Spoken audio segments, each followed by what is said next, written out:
Welcome to the Drew Yari Show.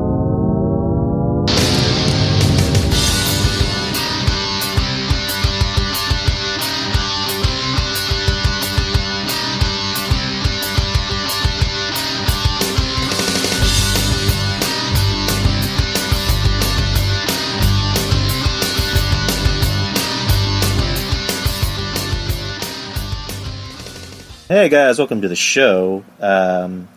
It is Tuesday, 9 p.m. Texas time, September 25th. I am Yari of the Drew Yari Show, and with me is a new member to the show, or a new guest to the show. Why don't you introduce yourself, Mr. New Guest? This is Don Tony. No, this is Kevin Castle, the Don Tony Kevin Castle Show. What's up, man? Thanks for having me. Yeah, no, I appreciate you being on, man. Oh, thank you. I know you got like 8 million jobs, and I appreciate you fitting me into your busy schedule.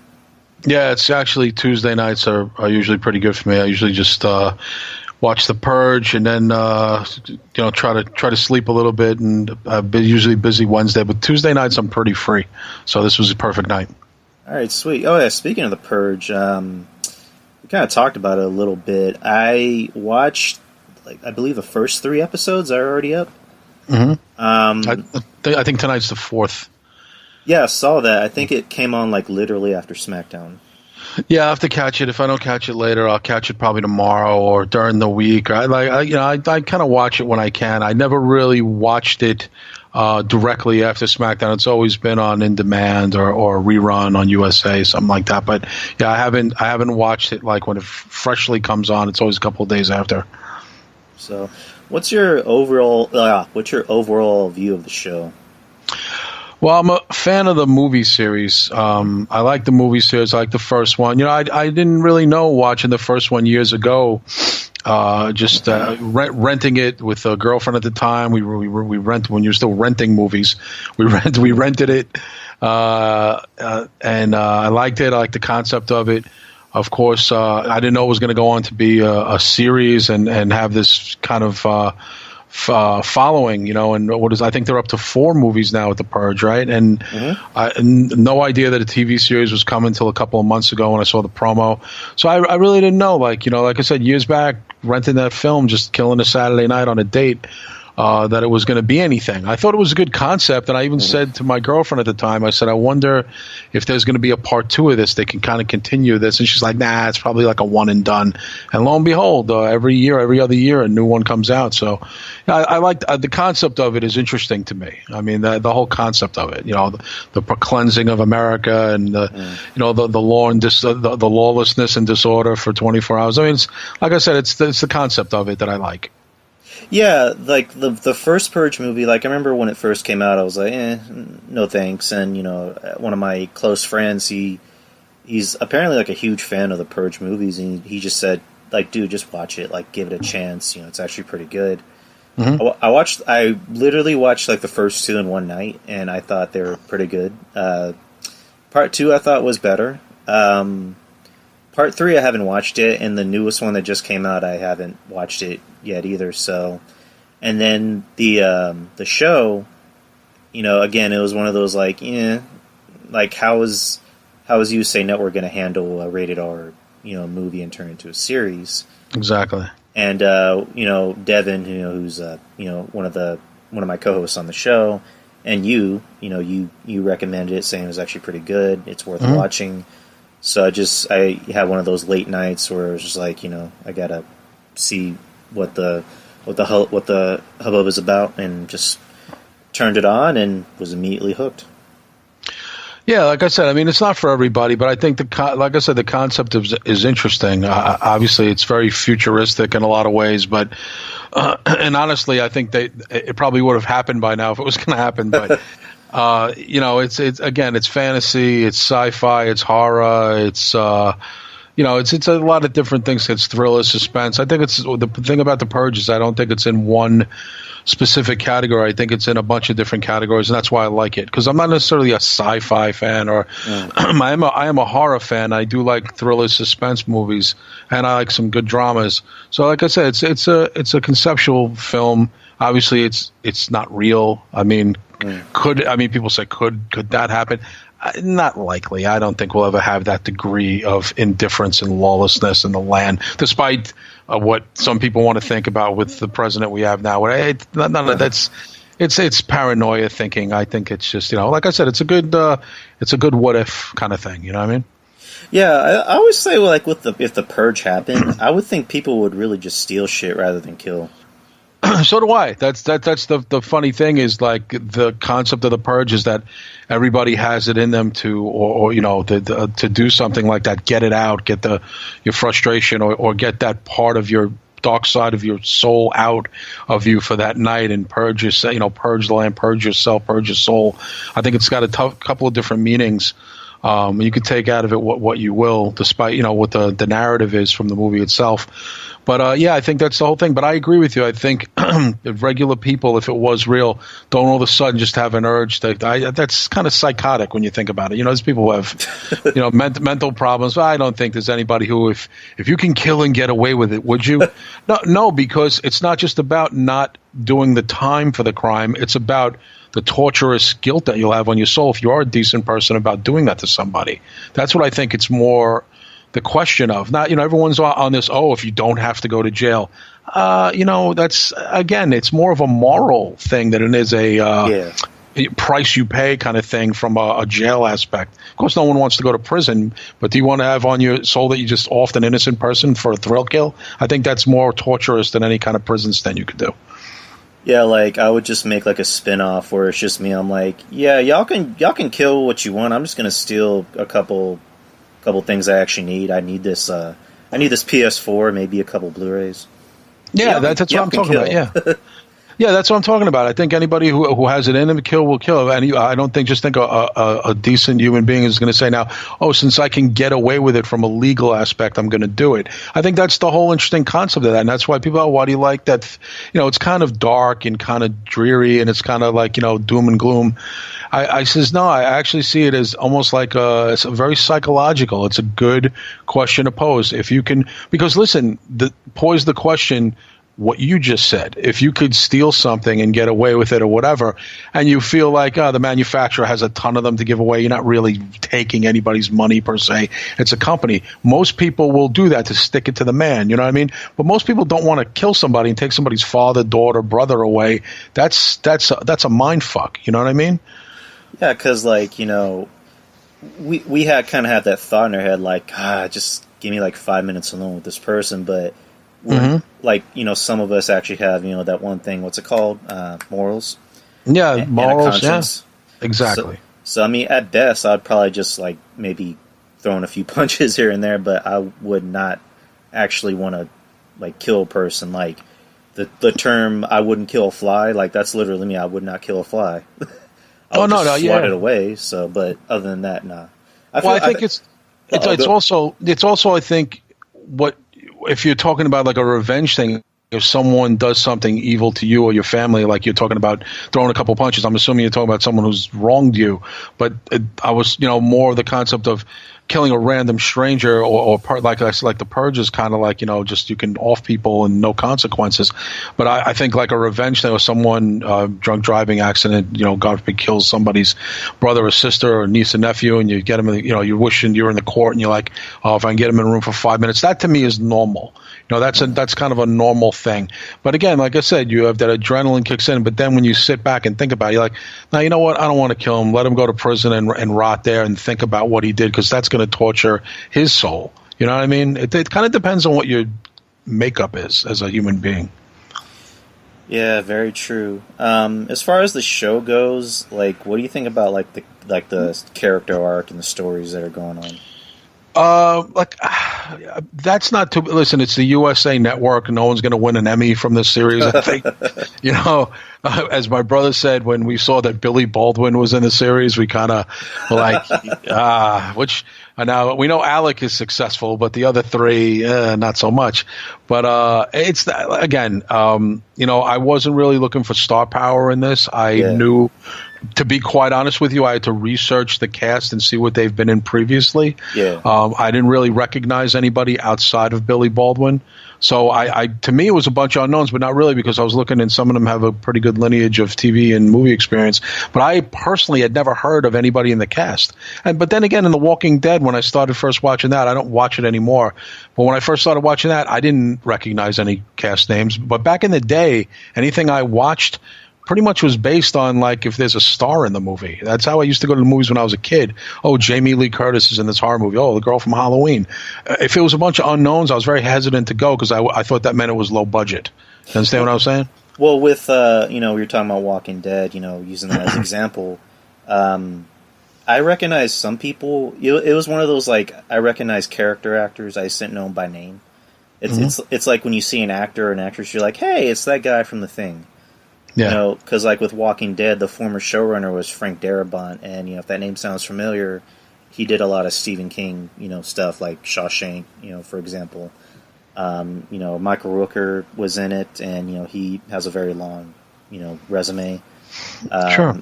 John Bernthal, he is slowly becoming the guy that's pretty much in everything now, including the Punisher.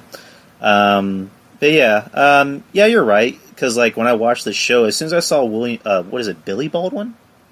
Yeah, Billy Baldwin. William Baldwin. Billy Baldwin, yeah. William Baldwin. I'm like... Yeah, he plays... what's the guy's name? David Riker? Yeah, that's his name. He's the partner, the guy from the investment firm. So, yeah, I mean, William Baldwin was really the only name person I recognized. And I think... Oh, and Lee Tergesen, who was in... Oz back in the day, and he was in Wayne's World, a couple other things. I know him from a few things, but like I said, I didn't really expect to know anybody, because honestly, in the Purge movies, I didn't really, outside of Ethan Hawke, who was in the first one, who's got a pretty big name, there was no stars in the second, third, or fourth one. I never heard anybody in the cast. The second and third one had, I forget his name. His name is Frank something. His last name starts with a T. I know him mainly because he was in the Captain America movies. Okay, yeah, but again, it's not like it's not Brad Pitt or Tom Cruise, or even to a degree, what's his name? It's not Liam Neeson or anybody like that. So again, years ago, star power meant something to me. As I got older, I realized. Especially in a lot of these series, you don't need Sons of Anarchy. Same thing too. I was such a fan, and when I first turned it on, I'm like, okay, I know who Ron Perlman is because he was Hellboy, and I knew Ron Perlman, but I didn't know who Charlie Hunnam was. I didn't know who any of the guys were in the cast. And then again, I got into it. Now to me, they're stars. So when I see them, I'm like, oh, the guy from Sons of Anarchy. So I do the same thing with series I get into. Now they're stars to me because I watched the series and I thought they put on a good performance. Yeah, like you're very right. I think it's more like quality over quantity, where, kind of 50-50, with this show, it would have helped if you maybe put in a couple more stars, but, you have William Baldwin, who's a recognizable face, but he's not a star, with Sons of Anarchy, that's kind of the factor why I started watching that show, was, right. Hey, it's Ron Perlman, hey, it's Peg Bundy, Yeah, that's true. Yeah, she was, and also that's his wife. So that kind of, I don't know, would she have done that if she wasn't, what's his name's wife? I mean, she's been in a bunch of stuff, but yeah, of course I knew her, but Ron Perlman, I always kind of liked his work. So right off the bat, I said, yeah, I can picture him being like the patriarch of like a biker crew. So then I was hooked by the first show. I watched every season. I was a loyalist fan. I'm trying to get into the Mayans now, but I'm not really into it. I haven't really been able to connect with that show at all, even though it's right up my alley. I mean, I literally know people like that, but I just, it's not up my alley. I can't connect to it. I can't connect to the characters. Maybe I'll get into it another time, or I have to maybe do a marathon one day and watch them all in a row, and then I'll be more involved in it. But right now, I lose interest. I start watching Mayans, my phone rings, I get on the phone, a friend of mine, I'm like, turn it off, But when I was watching Sons and Walking Dead, no one could interrupt me. I'd shut my phone off. I wouldn't. Don Tony can try and get in touch with me. I'll be like, I'll call him tomorrow. So, I mean, but there's no real show currently. I want to see that, what is that, someone's telling me about a show, was it Ozark? Is that the name of it? Yeah, it's on Netflix. It's on, I believe it, already had its second season. It's with Jason Bateman. Yeah, everyone's telling me about that. Everyone's like, "Oh, Kev, you got to watch that." It's, again, as I wanted to kind of start dumbing down my TV series, not watch as much, kind of on my off time, do a little bit more stuff outside the house instead of just vegging out and stuff, because you can always do that, because I have a home office and I work in a club office, so really being inside but now the fall's coming and stuff. But I just didn't want to get so involved in another TV series. But The Purge I liked, and me and my brother John were talking about watching it since I watched the movie. Other than that, Ozark, I might check that out. And I still have not seen, if we're talking about TV series, I haven't even seen Glow yet. I haven't even seen a full episode of Glow at all. Oh, so, yeah, me neither, man. Like, me and my girlfriend and, her sister, we binged the first season in like a day and a half. Oh, did you? Yeah, granted, it was like, I think 6 episodes. But yeah, the second season I have yet to watch, and I feel bad because I actually like the first season. Yeah, I want to check it out. I mean, it's wrestling. Why am I not watching it? But I just have not. I can't even say it would be fake of me to say I didn't have a chance. I just didn't have not the interest. I couldn't push myself to watch it. I will one day. Like I said, fall's coming in New York. You get those, like even today it's been raining, and get those kind of dreary days. You don't do anything. Cold weather kicking in. I'll veg out one night, and I'll just do a whole marathon of Ozark and probably Glow back to back. And it's also one of those things where it's like I'll watch it, and then my girlfriend will start watching it, and then we'll get into it. And it's one of those things where it's like, you better not watch it without me. So I have to wait for her to be ready to watch it, or vice versa. You know what I mean? Oh, yeah, no, totally understand. Absolutely. So, I think the only show that I didn't wait for her to come with me to watch was because we got into Brooklyn Nine-Nine. And I thought it was hilarious. I thought it's one of my favorite shows currently, and I'm not sure if you ever heard of it or if you watched it before. What's the name? Brooklyn Nine-Nine. Oh, Brooklyn. Oh, you talking about the guy from Saturday Night Live? Andy Samberg, yeah. Andy Samberg, yeah. No, it's actually reruns here in New York on local station. So I've seen some clips, and obviously, it's like, I think it's been on here and there in houses I've been on. I've checked it out for a couple of minutes, but I haven't really watched not a full episode. I haven't really grasped even the concept of the show. You know what I mean? Well, I mean, the concept is kind of like original, but not original, where it's like, there's like 8 million cop shows, but all of them are serious, and I don't think there's really been any comedy cop shows, so not that it makes it original or it's must-see television, but it's kind of funny. It's slapsticky, sometimes, and it can also have those serious episodes. And I believe in their first season, they actually won a Golden Globe and an Emmy.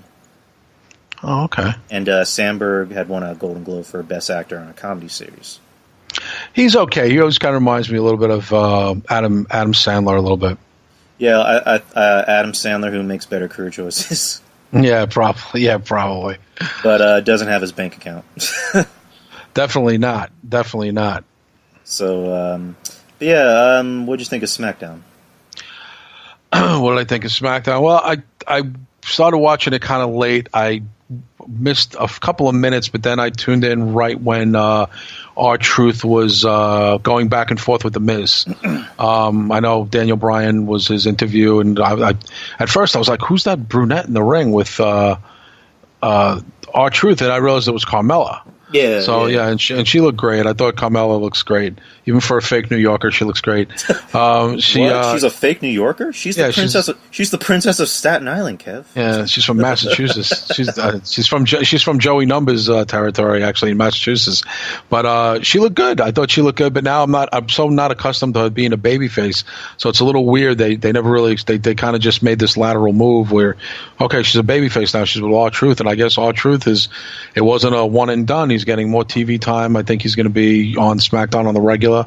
I don't know if it boosts Carmella or boosts him or boosts both of them, but I mean, they make an interesting duo. I know they're doing the mixed match challenge and everything. So, and I like to see R-Truth get time. He's a really good guy. I've actually met him, but he's a friend of mine who's in a big band here in New York.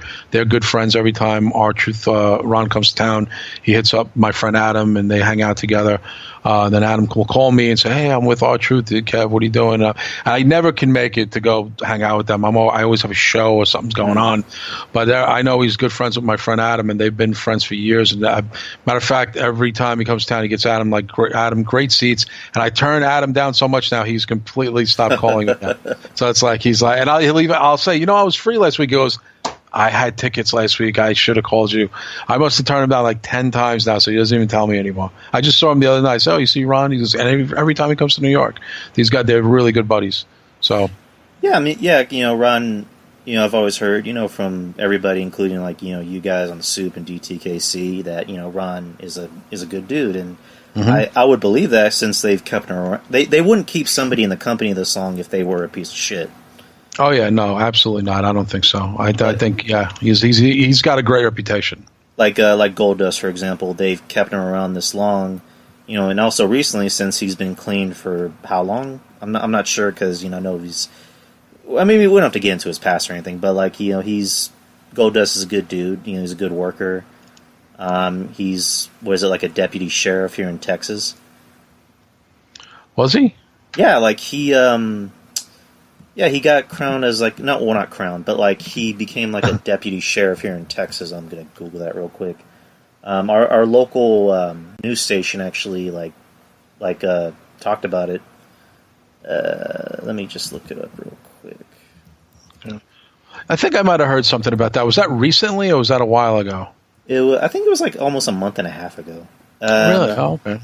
It was in July, so about close to a month and a half ago. Oh, okay. All right, this stupid thing won't load. Come on. All right, Goldust becomes honorary sheriff's deputy in Williams County, Texas. Okay. Yeah, there you go. There you go.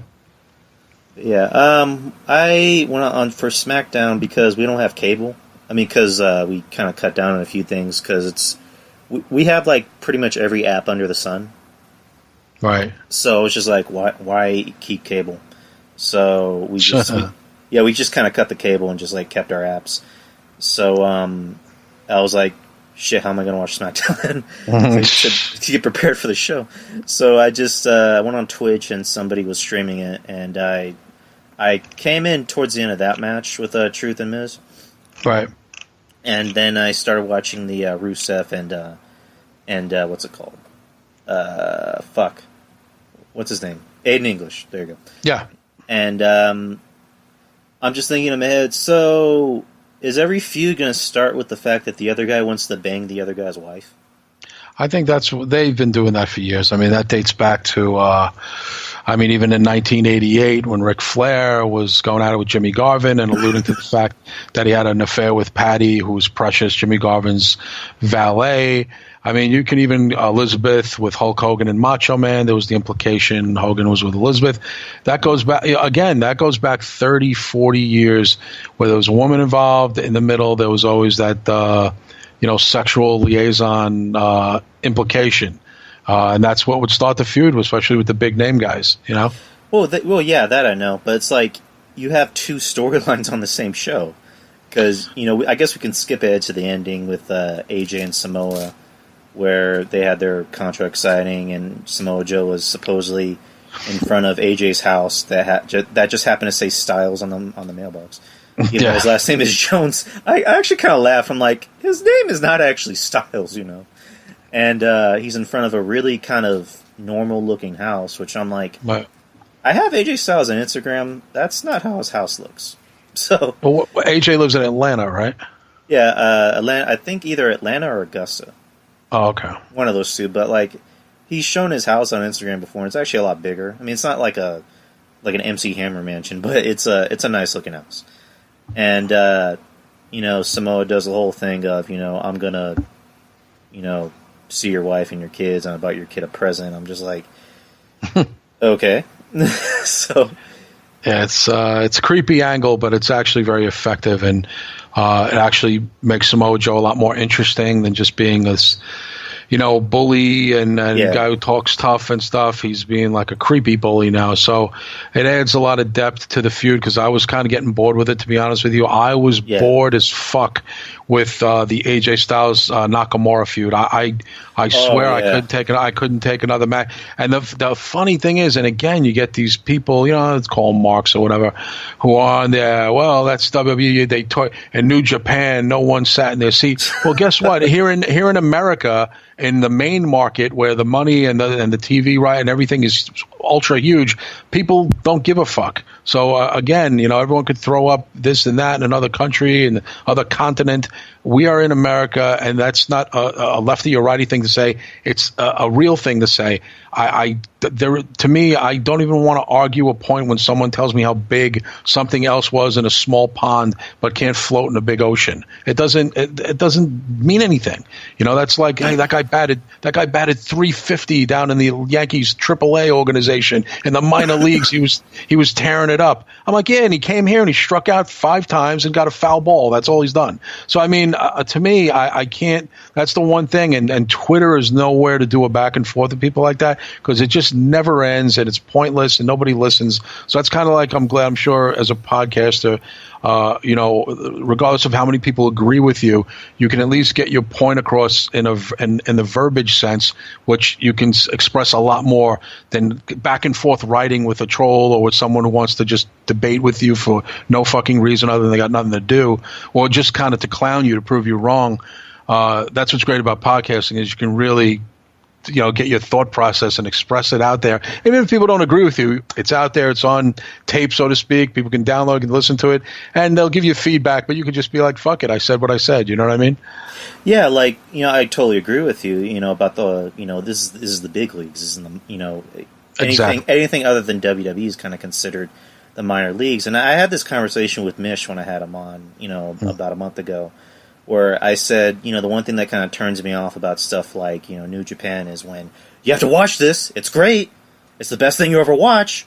Well, why? Because Young Bucks, Okada, Omega, they do things. Okay, but what do they do? They have great matches, and that's not a knock on Omega. No, it's not a knock. I've actually watched a couple New Japan things. I think Omega's great. He definitely lives up to the hype. The Young Bucks are entertaining, Okada's entertaining, but it's like, I'm going to watch it on my own terms, and I'm not going to watch it because you tell me it's the most amazing thing that I'll ever see in my life before I die. You know what I mean? Well, here's the thing. This is what people do, and even young people who could be 25 years my junior, they'll talk to me or DT or, sometimes Misha, like we've never seen wrestling before Roman Reigns came around, or we've never seen wrestling, before Hogan. Like me and DT are fans since 1979. I'm 50. He's 48 years old. We're older guys. We've been watching wrestling since we're 10, and we never stopped. We didn't dip in and out as fans. We didn't take 5 years off and not live through an era or whatever. We watched constantly. And that's what I always said when someone says, "Oh, what gives you a right?"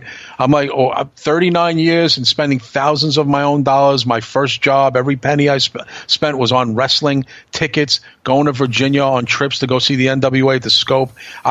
You couldn't have been more of a diehard fan than I was. So I always say to myself, if you put the time, the hours, and the heart and dedication into it, you don't have to be a wrestler, because it's fans like us. And like I said, I'm assuming you're a diehard fan too. Don't know how old you are. I'm assuming you're a lot younger than me. But you put the time, the effort, the money, the energy, the heart in, you have a right to say whatever the fuck you want. I think that's ridiculous. You've never been in the ring. That's a dumb thing to say. How many baseball fans in the stands have hit 450? You know what I mean? You can't criticize Derek Jeter. It's like, you pay your money and you're a fan. You can say what you want. I'm actually a lot older than you, Kev. Not playing. I'm sure. I'm sure you're not, but you know what I mean. It's like, you know what it is when you're criticizing one of like the Supermark's favorites. The rules are different. Do you understand what I'm saying? Yeah, I'm kind of on the same boat as you as far as being a wrestling fan. I started watching in '97, and it was like roughly around when it was exactly when the Attitude Era started. Just started, yeah. It was great then. Great. Yeah, because like it was one of those things where it's just like, okay, I'm gonna watch Nitro, but I gotta see what's going on Raw. Oh shit, I heard something pretty cool is gonna happen on Nitro. So, and I'm like you, I never took breaks. Granted, I'm at the point where it's just like, Raw's on. Shit, I gotta go to work, or I'm gonna go out with my friends. I'm gonna do my homework, blah blah blah. Whereas back in the day, when I was, but a wee lad, I had all the time in the world. I was like, oh shit, Raw's gonna start in 5 minutes. I gotta get home. I can't miss it. Oh shit, SmackDown's gonna start. Oh shit, Nitro's gonna start. But I'm still a loyal fan through and through. I still defend it, even though it's not nearly as good as it used to be. I still defend it because I love it. It's one of my first loves.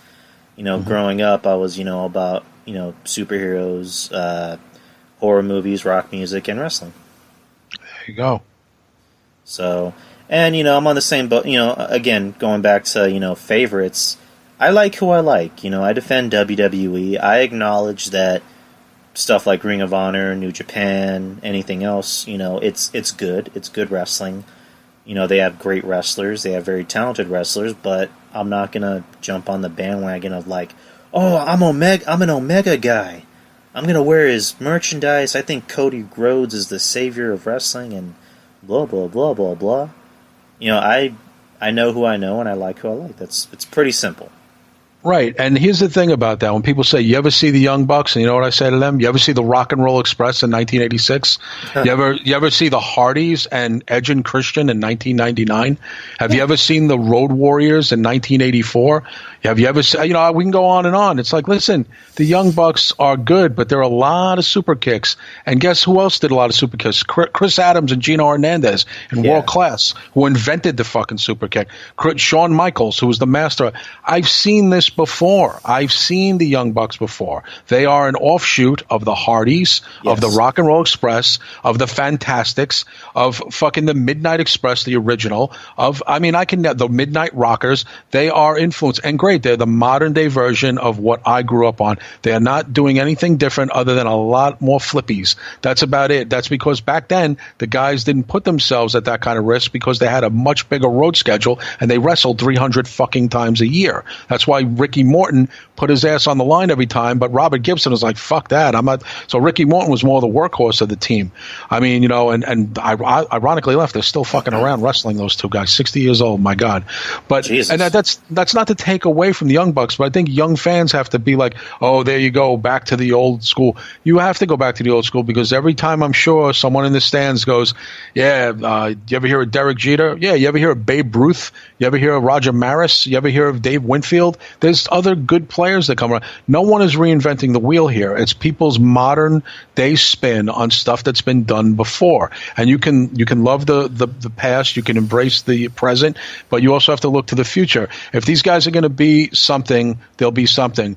Right now, they haven't come to the WWE yet. I want to see what happens. And of course, dude, one thing whether the Young Bucks come here, and if WWE doesn't push them to the moon, the narrative is going to be they ruined them, blah, blah, blah. We don't know if they're going to be able to even take the road schedule that goes on here because they have a lot of freedom what they're doing, Cody. Cody Rhodes probably even told them, listen, that schedule is a fucking grind. When you go here, you'll make the money. But if you think you're going to sit, holidays, you're going to be on the road. I think the Young Bucks, everyone's like, oh, they don't have to come here. They're making listen, there's a combination of reasons why people don't come here. Look at, going back and forth a little bit. Abyss is getting a lifetime achievement, a Hall of Fame, whatever thing for Impact. And me and DT talked about that last night. But the inside word on Abyss is he was scheduled to come to the WWE 2 occasions. Bruce Pritchard talked about this. He backed out last minute. Out. I remember that story. It was actually supposed to be in the Royal Rumble here in San Antonio in 07. Yeah. And they apparently had already had like a storyline already arced with out Undertaker. With Undertaker. I believe he was going to be the one to actually beat him. Something like that, but there were 2 occasions. The guy was signed, sealed, delivered. He got cold feet. Now Abyss tells a different story, and I don't think Bruce just wanted to even get into it. He's like, he never came here. It's done. He's already, on to probably the final year or 2 of his career. He's probably never going to come to the WWE. If he does, maybe WWE fans really probably wouldn't know who he was anyway, to be honest with you. He's always been their version of Mankind meets Kane. And we have that already. We have the originals. Why we need a copy of that? Even though I give him credit, he put his body on the line, hardcore glass thumbtacks, but nothing a guy named Mick Foley and Terry Funk haven't done before. Again, it's been done before. It's someone with a different spin on things. But again, he decided, I can't wrestle 300 times a year. I can't be away. I can't do it. I can't either physically do it or mentally. I cannot be on the road 6-7 days a week. I like the 3-day-a-week thing here at Impact is good for me. And there's nothing wrong with that. And I think Matt and his brother, the Young Bucks, are going to have to really take a look and say, do we want to do this, and can we do this? I think it's funny for people to say they'll come in and eat up all the guys in the WWE. I don't know about that. The guys in the WWE wrestle every night almost. They do the road schedule. The Bucks are going to have to get used to doing WWE style in their way. It's going to be much harder for them than it's going to be for their opponents. At the end of the day, when you look at it, the Young Bucks, they look really young. Like, you throw them in a ring with someone like, I'm just going to throw out a random name, Sheamus and Cesaro. Right. They're going to look fucking tiny by comparison. And they are. And when you have the WWE casuals, look at these guys against, these fucking mammoths. Cesaro is not a small dude, and neither is Sheamus. And both can fucking work. And Sheamus, not Sheamus. Cesaro legit looks like Jason Statham, and he looks like he can probably fuck somebody up. And then you bring in the Young Bucks. To the casual fan, it's like, so these are the dudes that are supposed to be like the greatest tag team in the history of forever. Perception. So, and that's not a knock on them. No, it's not. I actually like them, but it's just about believability. It's kind of like I like the Marvel movies. It's like when people go watch a Marvel movie and they see Captain America, they see Iron Man, and then they see like someone like Hawkeye. It's going, get that dude off the screen. I only care about these two guys. They're the only ones that matter. They're bigger and they're larger than life. So, and that's wrestling. In a nutshell, it's about larger than life characters. Oh, it is, and exactly, and right, and the Young Bucks will be okay here, but again, WWE fans and WWE loyalists have seen this stuff before. They were called the Hardys. We have seen this stuff before, Edge and Christian. It's a similar style, but different style. But the look is kind of the same, but a little bit different. Oh, the long-haired guys with the fancy duds and the fancy moves. Very, the fans who don't know a lot about the Young Bucks are going to see them almost as a Hardys ripoff when you think about it. They're going to say, oh, they remind me like the Hardy Boys. And Kenny Omega, great wrestler. Is he any better than Eddie Guerrero ever was in his prime? Probably not. So again, these guys aren't reinventing the wheel. Guerrero was probably one of the greatest of all time in the ring as a ring technician. I mean, Kenny Omega has the ability to maybe be as good as Eddie. Also, Kenny Omega is a product of the WWE farm system. Everybody knows that. I think a lot of people want to be in denial about that. He trained on the WWE for several years. He left because of Bill DeMott's quote-unquote abusive stuff. I don't know if it's true or not. I know he was one of the guys who went and complained and DeMott got fired. I don't really care about that. I'm not a big Bill DeMott fan. But Kenny Omega is a WWE kind of discovery when you think about it. He shined just like EC3 was one, So WWE, in a roundabout way, has, with the exception of the Young Bucks, just like Cody Rhodes, started out here, came up as a rookie. WWE has a tie-in to quite a few of these New Japan and indie guys, don't they?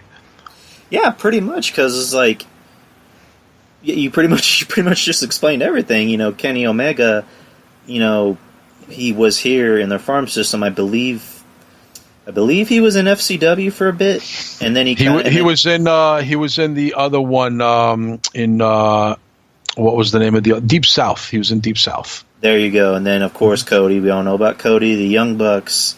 I don't think they started out in WWE. I don't believe so. I don't know if they have a tie-in. They might have, for a cup of coffee, came in as enhancement tryout talents years ago in their rookie times. But Cody and Kenny have a big tie to the WWE. Actually, I remember them. They came out as a DX skit when I don't know if you remember it. It was when Miz and Morrison were a tag team, and they were feuding with DX, and they decided to bring out quote unquote DX, and it was really imposters, and apparently those were the Young Bucks. Oh, I didn't even realize that. Okay. So and then they also were in TNA for a cup of coffee as Generation that I know about. That I remember. And then they talked about how they actually had a tryout match for WWE, but apparently they kind of like they got heat with Booker T because they didn't do the whole let's shake everyone's hand 8 million times. Oh God, I remember hearing about that. It's just so ridiculous. Not for nothing. Yeah, like all right, like I don't. That whole thing about shaking someone's hand, I kind of get it and I don't. It's like, okay, you know, your first day on the job, make sure you make a good impression, but it's like, dude, I just shook your hand. And it's like, what? You didn't shake my hand for the 10th time? Yeah, I mean, that's, again, I'm all about tradition and old school. I mean, you know, my age and how I grew up in my time and everything. But I also get that some traditions need to end, or some things have to be altered and get with the modern times. I'm kind of caught between the two worlds. Like especially even in my profession, I deal with a lot of old school guys, and they complain about the millennial bands, and the millennial bands talk about the old school guys thinking that they get the best spots on every bill. They paid their dues. They go over these things that they've done, like they were Vietnam veterans, and I kind of laugh when like the new kids say that. It's like, oh, here we go, campfire stories from the old guys, and then the old guys will be like, oh, these young punks, they don't pay. Like I said, so I'm kind of on that line because obviously I'm working with both ends of talent, booking both sets of groups, and we just had a huge sold out show on Friday that we did with a big hardcore band called Agnostic Front. And we had, of course, a lot of old school guys on the show and new guys who really didn't know each other, got along pretty good. But there's always that kind of us versus them kind of thing, like, you know, put your time in, then you could talk shit. And then, you know, some of these kids like, I've been doing this 10 years. How much time do I got to put in before I can have an opinion? I'm sorry, I'm not in it 30 years like you guys. So it's like, you know, there's a little bit of, you know, you get a little bit tense situations there between guys. But it's mostly you get more laughs out of it because it's really empty nonsense. You know, it's we all grow up and go through our experiences. I think respect is earned no matter how old you are. You show respect, you'll get respect. I don't believe that. Let me tell you something. If a 19-year-old kid is a nice, good person to me and respectful, please and thank you and courteous and stuff, I owe him as much as I owe anybody who's 49 just because they're 49 and been around a long time. I'll back the 19-year-old because he acted properly and the 49-year-old's acting like a jerk.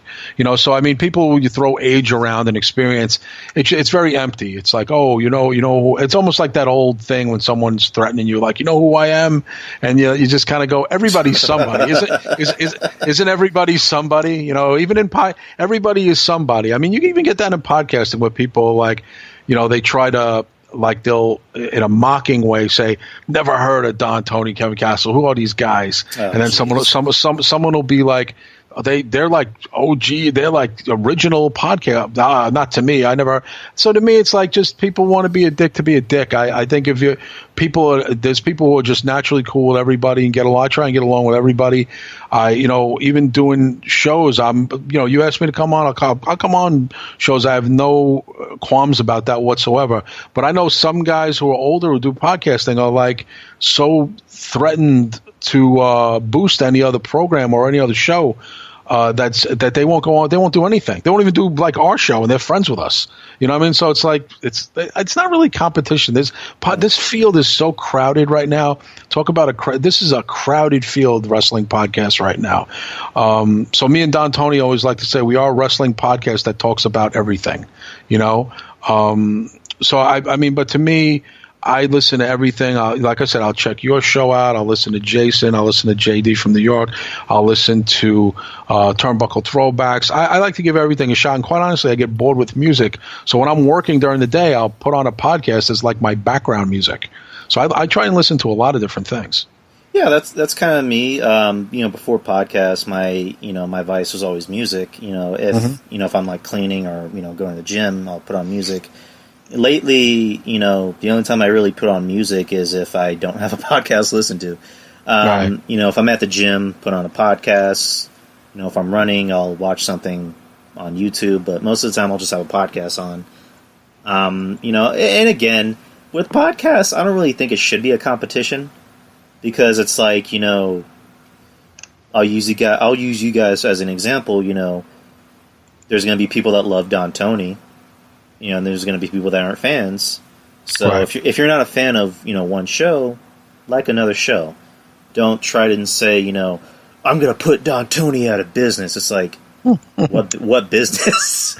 We've heard that before. We've heard that before, by the way. Like, if people are gonna, are you serious? There was some jerky guy. I can't remember who he was, but from, I can't remember. Was it Las Vegas or somewhere? And for just randomly started messing with us years ago, and I don't even know if this guy's still around anymore. I don't really even give any. I've never started, quote unquote, a feud with any podcaster. So I think anybody usually, and DT will admit this, anybody who ever started with me usually is going after me because I'm associated with Don Tony, including wrestlers. Like DT had a feud with Bully Ray. I never had a problem with him. Me and Bully Ray know a lot of mutual people in the New York hardcore music scene. Same thing with CM Punk. I know a lot of people that CM Punk knows. CM Punk, one of his best friends, is one of my brother's best friends in the band Sick of It All. So it's like, what I used to tell DT is, I can't get caught up in some of this stuff because that affects Kevin Castle of real life. It's not wrestling where I can, and I'm not taking shots at anybody here, where you hide behind a computer and I never have to see these people. I have to go to a club and work and see these people. I'm not, a character, and then I go, when I cursed you out the other day on the internet, it was a joke. I can't do that. I'm a grown man. I have to account for my behavior. So there was times that I got sucked into little things that I kind of was not too happy about. But of course, I back my team. I back my show. But I never made it personal with anybody or anything like that. Because even Bully Ray took shots at me, and I think maybe somebody got word to him that, you know who that guy is? He knows such and such or whatever. And how would he know? He wouldn't know because me and him never crossed paths before. And we probably wind up being cool with each other because we know, we have mutual friends. Same thing with me and CM Punk. I must know at least 50 people that CM Punk is good friends with that I work with in the music industry and the hardcore scene. So we would probably be buddies. So that's why I was kind of not upset. I was happy to get on the Fox Fight special when they had the documentary and they used my voice, but they used a voiceover thing, a clip of me criticizing CM Punk, and he's like holding his head. I don't know if you remember that clip. I remember that episode. Yeah. Like that was an episode where he took like a Make-A-Wish kid to the comic book store, and he's like, hey, my new comic just came out, let's go buy it. And he actually bought him some comics. Yeah, it was a nice thing. And then you have jerky Kevin Castle sitting at the computer with AJ in the room, and the jerk off Kevin Castle's criticizing him, and he's holding his head like these fucking people who don't know me. And I just happened to be in that clip, and I hated that I was in that segment. Because it made me look bad. I like the guy. I actually support CM Punk. I hated that. Like earlier on Twitter, you called Randy Orton a filthy heel. I was like, yeah, he is. Watching the episode, I'm like, Kevin Castle's a filthy heel. I was. Believe me, when I got, everyone was congratulating me and stuff. I says, I'm happy, and I didn't want to seem ungrateful because DT submitted my clip, and they picked it out of a bunch of clips, and I was happy that I got on the show. It gave me publicity and stuff, but I didn't want it. It seemed like I was a detractor of his and not a fan. I was a fan. And the segment where he was saying people like this, referring to a guy like me, just criticize me and don't know me. And I'm like, oh, man, that's like my legacy on this thing now. Because I still to this day, people are like, from what I heard, you don't like CM Punk. I'm like, no, I'm a big fan.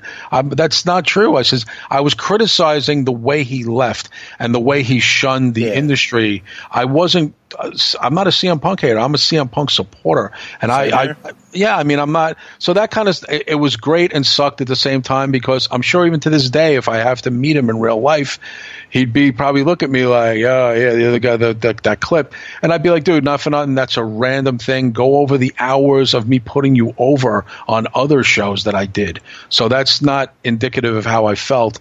But like I said, it was good for the show. It was good publicity. I just hated that it looked like I was a hater. You know what I mean? Because I got heat from his fans about that. I got some hate mail and shit.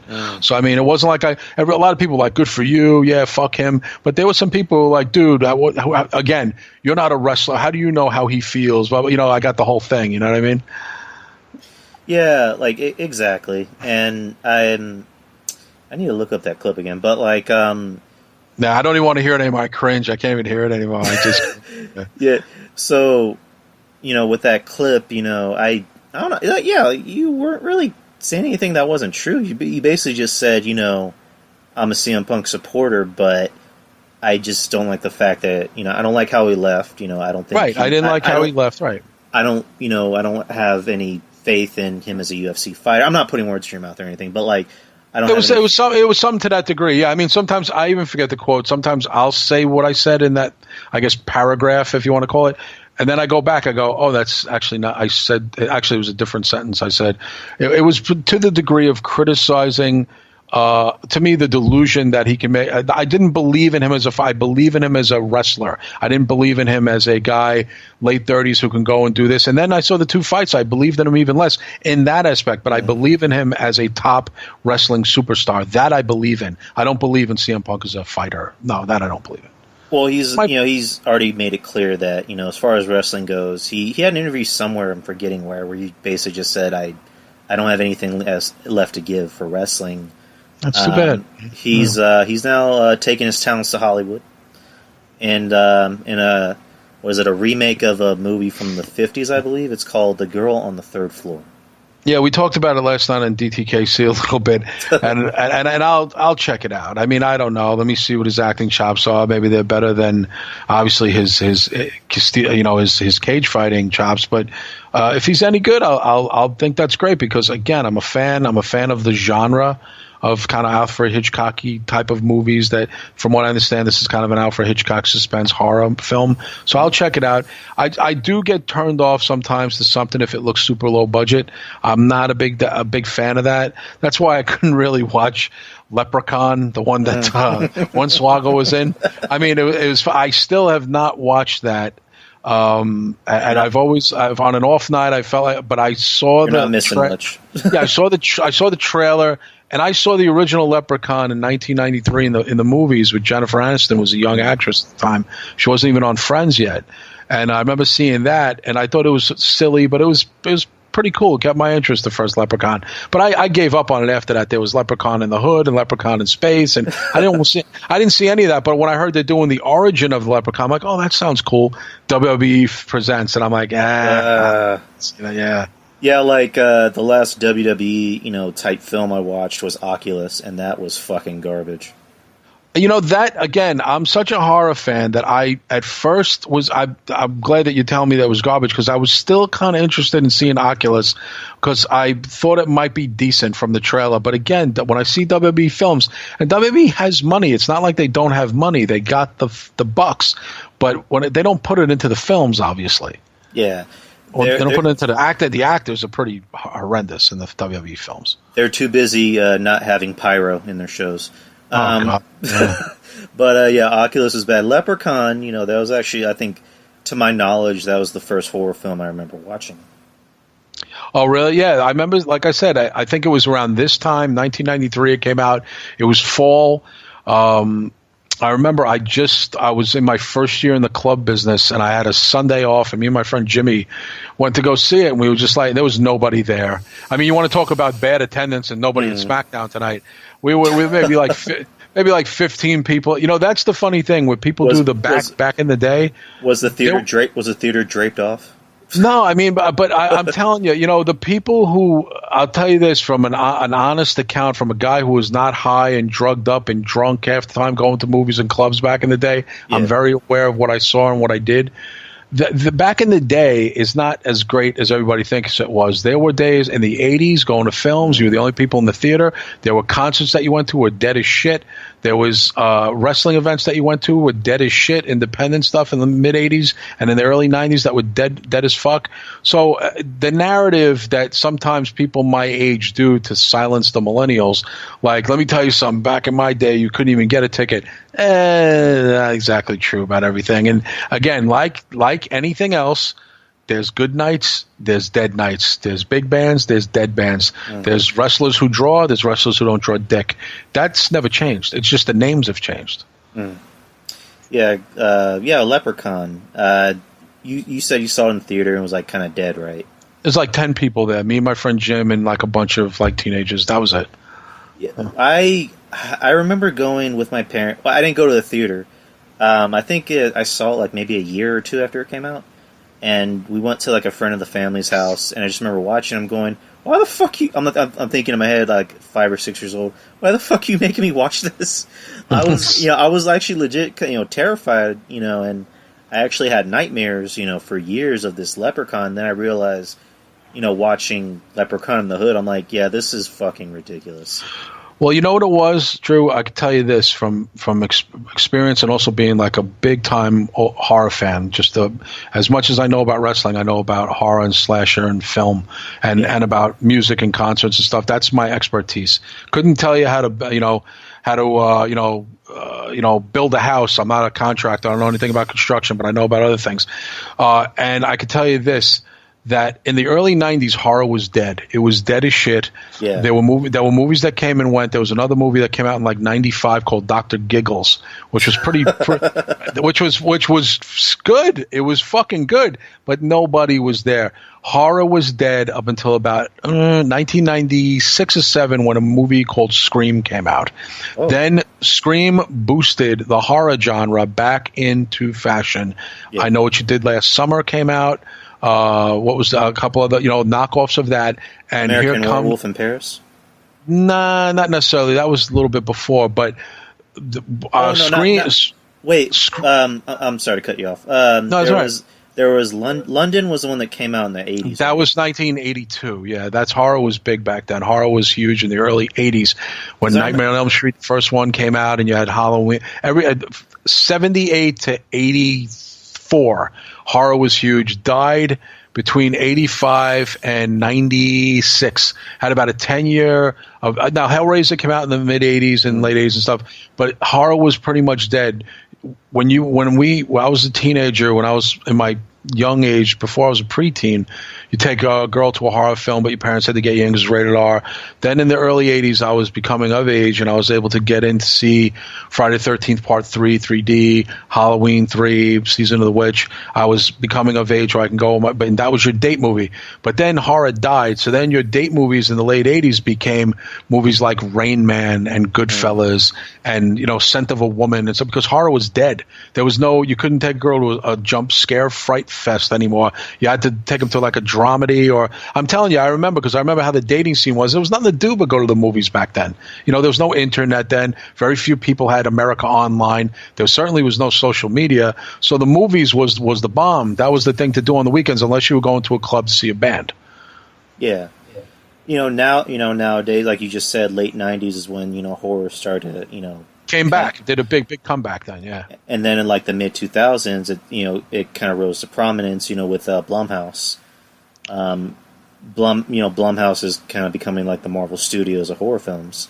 It did, and then you had, they did the remakes. That Wrong Turn came out, and then they brought the Cannibal Sick flicks back with Hills Have Eyes, and they redid that, and then they started, again, gore and gore started coming back.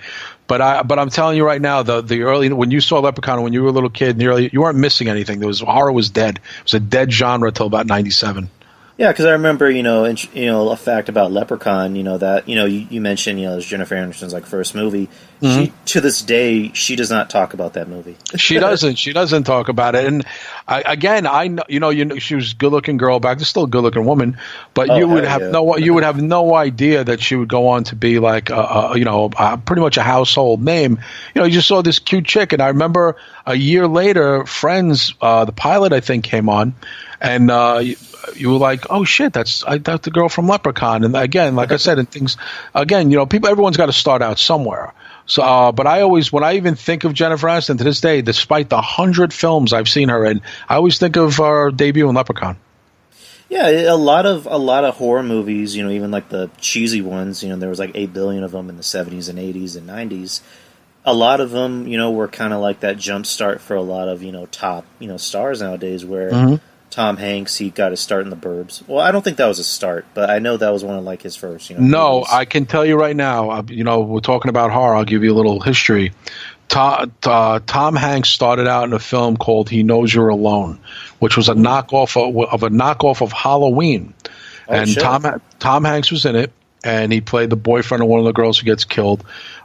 He's not in a lot of it, but he played. Like I said, this is right before he did a sitcom in 1980 called Bosom Buddies. Okay, yeah. So this is Halloween came out in 1978. It was a huge hit, a big time hit. I remember it well. I was 10 years old. And I got to go see it, and the movie scared the fuck out of me. 2 years later, it was on network television on NBC, uncut. and everyone gathered around and watched it. It was a huge rating. In 1980, there were knockoffs left and right. And one of the films was called He Knows You're Alone. And Tom Hanks did it. Pretty sick movie. You got to check it out. If you want to see it, you could find, it's not buried anywhere. You could probably find it. There's a couple of good cameos in there of some famous actors in there, but Tom Hanks would be the most notable one. But it's basically a Halloween ripoff. Guy in an asylum comes back, kills. But it's a pretty sick film, but you never really understand why the guy's doing what he's doing. In this film, he didn't have a name, by the way, the killer. He had no name. And he was a regular-looking guy. He was a regular guy, no mask. He was a regular-faced guy where you can identify this motherfucker and everything. That was the interesting part. He was a regular guy going around killing people and getting away with it. So you check it out. He Knows You're Alone with Tom Hanks. You might like it. It's a pretty good film. And the trailer is pretty scary. Here's another fun fact. If Trez is listening, she might get a kick out of this. Henry Cavill, one of his first films was in one of the Hellraiser movies. That's right. I believe you're correct. And, well, actually, shout out to Trez, who's on vacation right now. She's in Cali. Disney, having fun in Disneyland. I told her make sure she holds on to all the rides, don't showboat. But she's out there. She'll be back soon. We have the show not this week, next Tuesday, back on Dark Chronicles. But yeah, she's a big Henry Cavill fan. I always bust her chops about something disparaging about Henry Cavill. And another fun fact: the dude who plays Thor, Chris Hemsworth, one of his first movies was Cabin in the Woods. And that's right. Our boys over at Texas Podcast Massacre, which I'll be on Thursday. Cool. Recording about Insidious, the first Insidious, and cool, nice. That movie, Cabin in the Woods, it came out in 2012 at the height of when Chris Hemsworth became Thor and did the Avengers and whatnot. That movie was actually made in like 2009, I believe.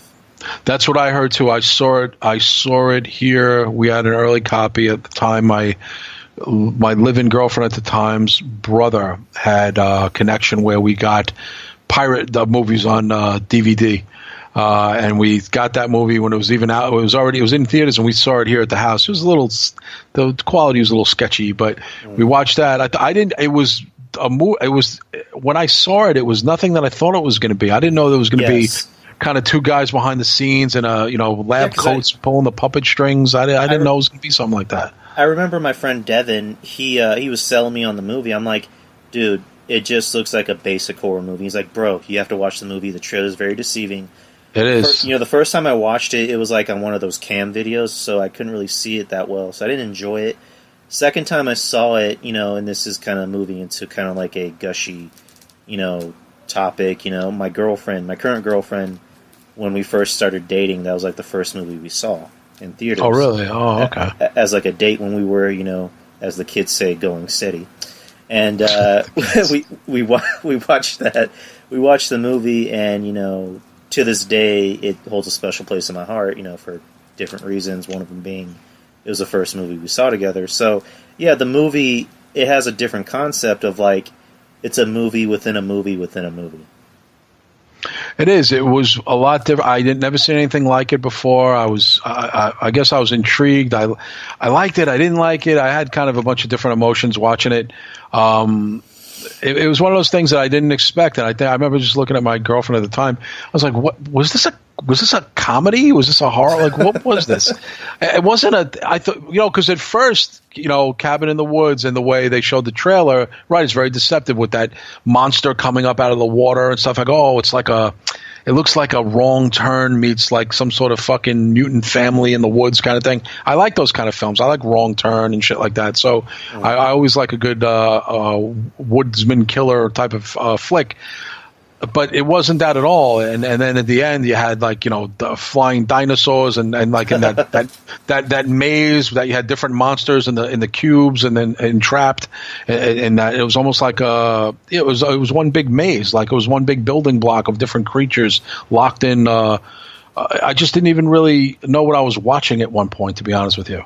Yeah, like and towards the end when you see the people behind the scenes, they're just watching like the virgin girl get pretty much like thrown around. I just thought it was funny how they're watching this happen at the same time they're having a party and they're playing an REO Speedwagon song. Well, it's funny. The guy I recognized because I had just seen not too long before that Step Brothers, and that was the father from Step Brothers, Will Ferrell and the guy there. One of the guys was the father from Step Brothers. Richard Jennings, I think it's his name. Is that his name? Yeah. So when I saw him, I'm like, oh, it's the guy from Step Brothers. Let me look him up real quick.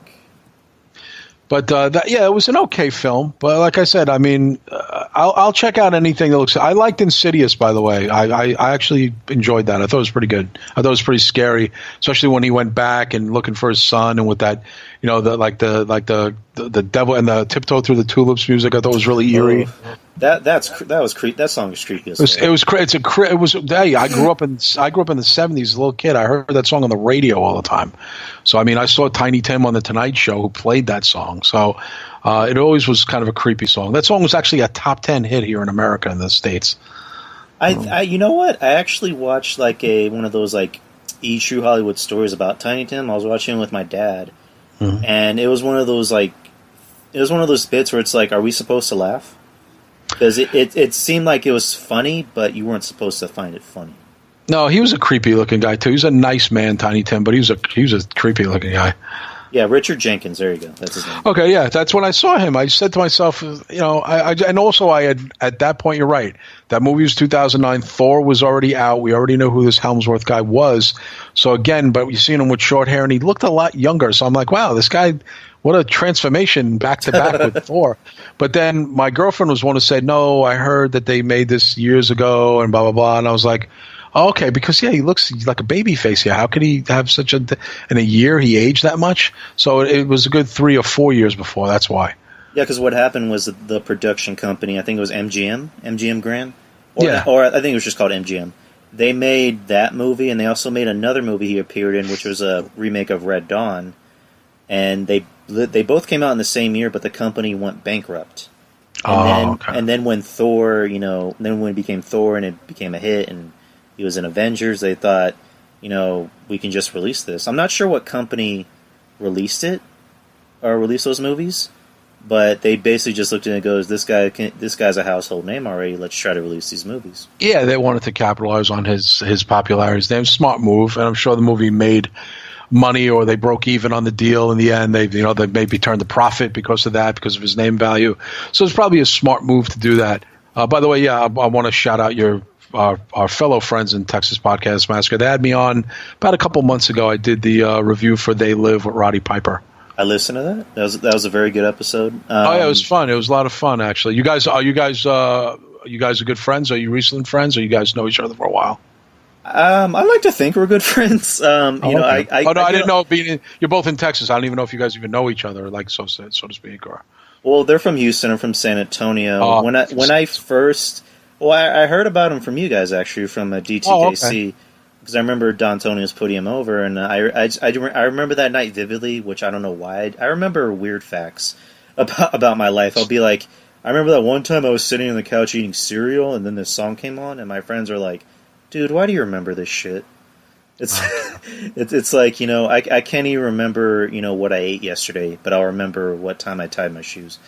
I just remember, listening to an episode of Podcast Massacre, and it was actually when they were reviewing Saw, and I was folding clothes, another bogus fact I remember, and I just remember, these guys are actually pretty funny. I like them. They make it entertaining. They'll actually, what makes them more entertaining is that they'll actually review bad films, and they'll make them entertaining. Like they reviewed an episode of, where they reviewed the movie Birdemic, and I've never seen.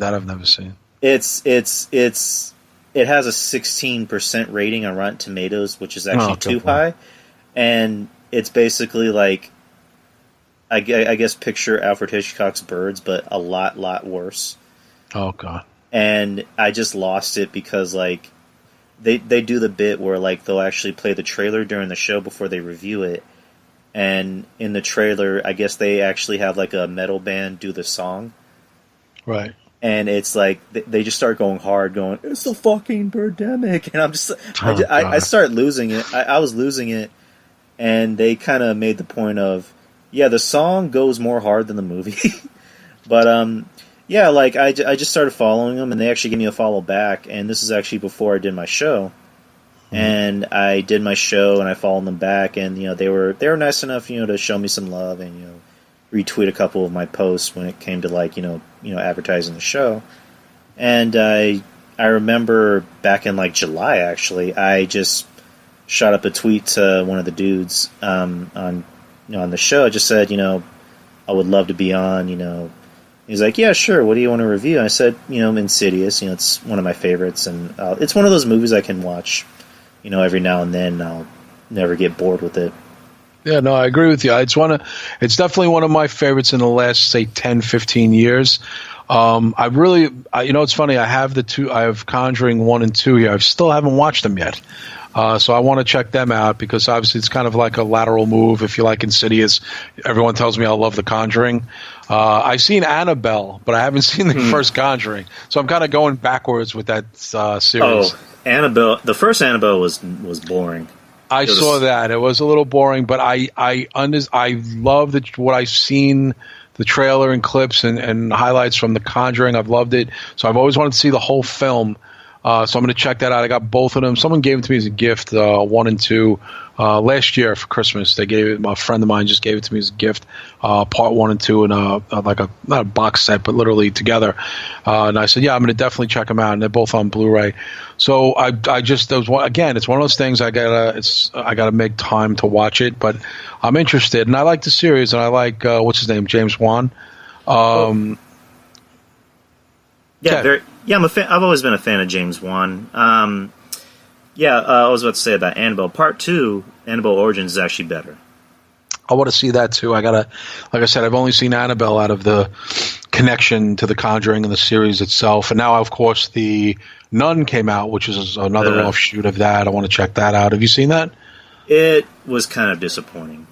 Oh, you didn't like it? My brother thought it was okay. I mean, not to say that it was terrible. I mean, I've seen a lot of terrible, horror films. This wasn't terrible. It was just like I don't want to spoil too much for you. I mean, then again, I don't think there's much to spoil in the film. No, I read the liner notes and the cliff notes. I know pretty much what to expect. I saw probably more than my share of clips online.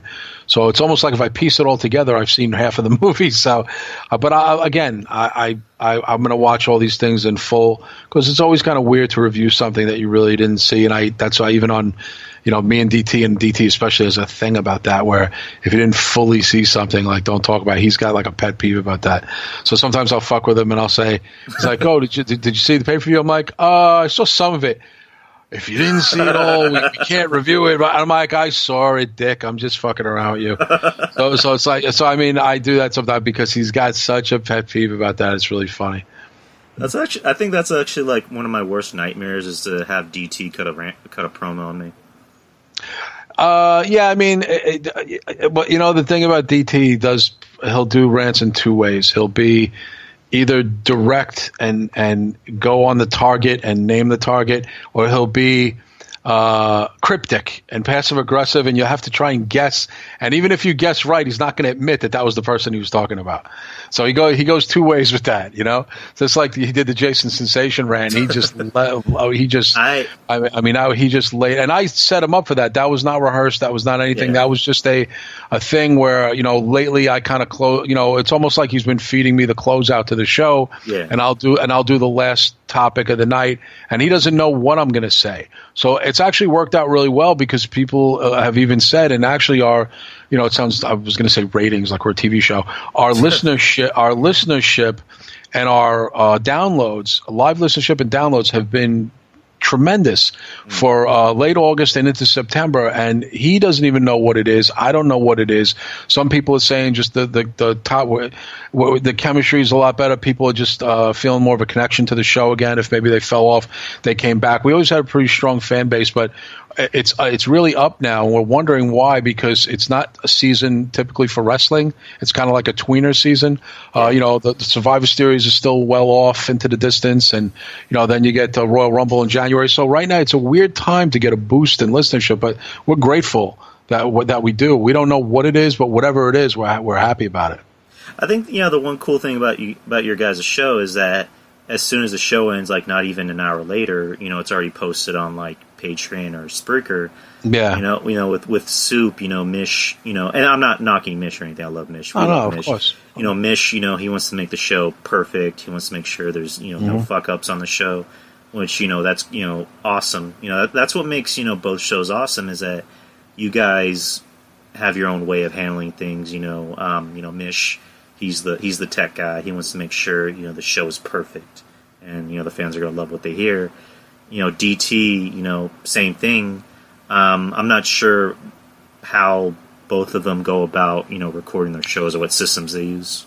They're both different, truth, and I've given them the credit for this before. The funny thing is, I'm in my regular profession, I could say this freely, and because it's the truth, I am not accustomed to not being like the top guy in anything, because I'm that in my regular job. But I feel comfortable putting the decisions in Mission and DT's hands. I've never had a problem with that in this aspect. In my real life regular job, I'd probably be fighting with him every step of the way for everything from advertising to how things are put on on promo material to how posts are done to the music that we use on the show.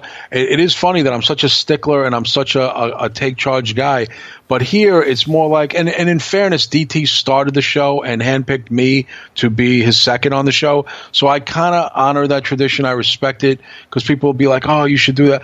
I'm like, I don't know. There's a thing, like if someone starts something up, if it's their project and you jump on board, it's not like I called up Don Tony and said, I have an idea for a show with my name and your name on it. He was starting the Don Tony show. He says, but I want to have a partner. So there was 5 of us on the Minority Roundtable. He picked me, and I was always grateful for that, because he could have easily gone with another guy, but he felt the right connection was me and him. Some people are like, because 2 Italian guys from New York. Not me and DT couldn't have less in common that we do. We are, that's where it stops. We're of the same age, pretty much. I'm a year and a half older than him in real life. We're both Italian Catholics. Grew up a little bit differently. He was a little bit more upper class, middle class. I was a little bit more middle class. So my father was in the military. His father was a store owner and stuff. Very simple, but we couldn't be more different. So that's why everyone thought, oh, the 2 Italian guys can have. No, we're very different. If anything, he probably had more in common with some of the other hosts on Minority Report, as far as music goes and stuff. We're just completely different guys, and that's fine, and that's what makes it work. And some people think we intentionally disagree with each other on the show. No, we really disagree on a lot of things, but we keep it mostly civil, and most times we have a laugh about it. It's not as passive aggressive as people think it is. It's actually pretty fine 99% of the time. You know what I mean?